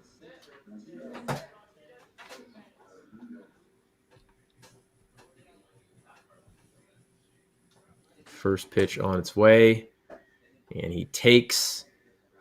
McGuire is watching on the screen patiently. Trevor with the foul ball there. He's just got to get one hit here to get back in that rhythm that he had. He can do it. Oh, no. Ground ball to the shortstop, and that is not going to cut it. So, McGuire, Mac Attack Jeffson is the winner of the collegiate bracket. Trevor Curl, unbelievable tournament. Thank you for your participation. Thank you to Boost Baseball out in Washington. Thank you to the Barn. Great matchup today. Great matchups yesterday all weekend. But Bobby, McGuire just had the rhythm, and he was hitting the ball a little bit harder and a little bit farther today to get the W. That's the secret right there. Higher velo for the ball is going to produce runs here. How many runs did he have on the day? Let's see. He had 21, 31, almost. Yeah, it's like 70 runs right there, man.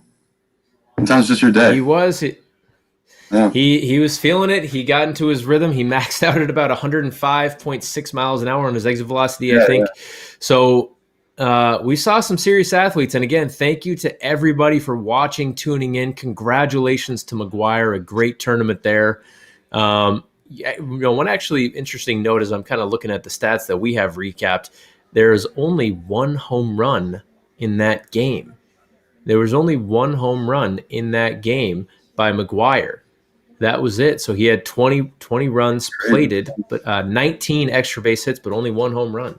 He's just those low, or I guess the higher line drives of 15, 20, 25, which, I mean, they're going to be off the wall gap shots all day with his velo. You're absolutely right. Well, thank you, Bobby, for joining. Congratulations.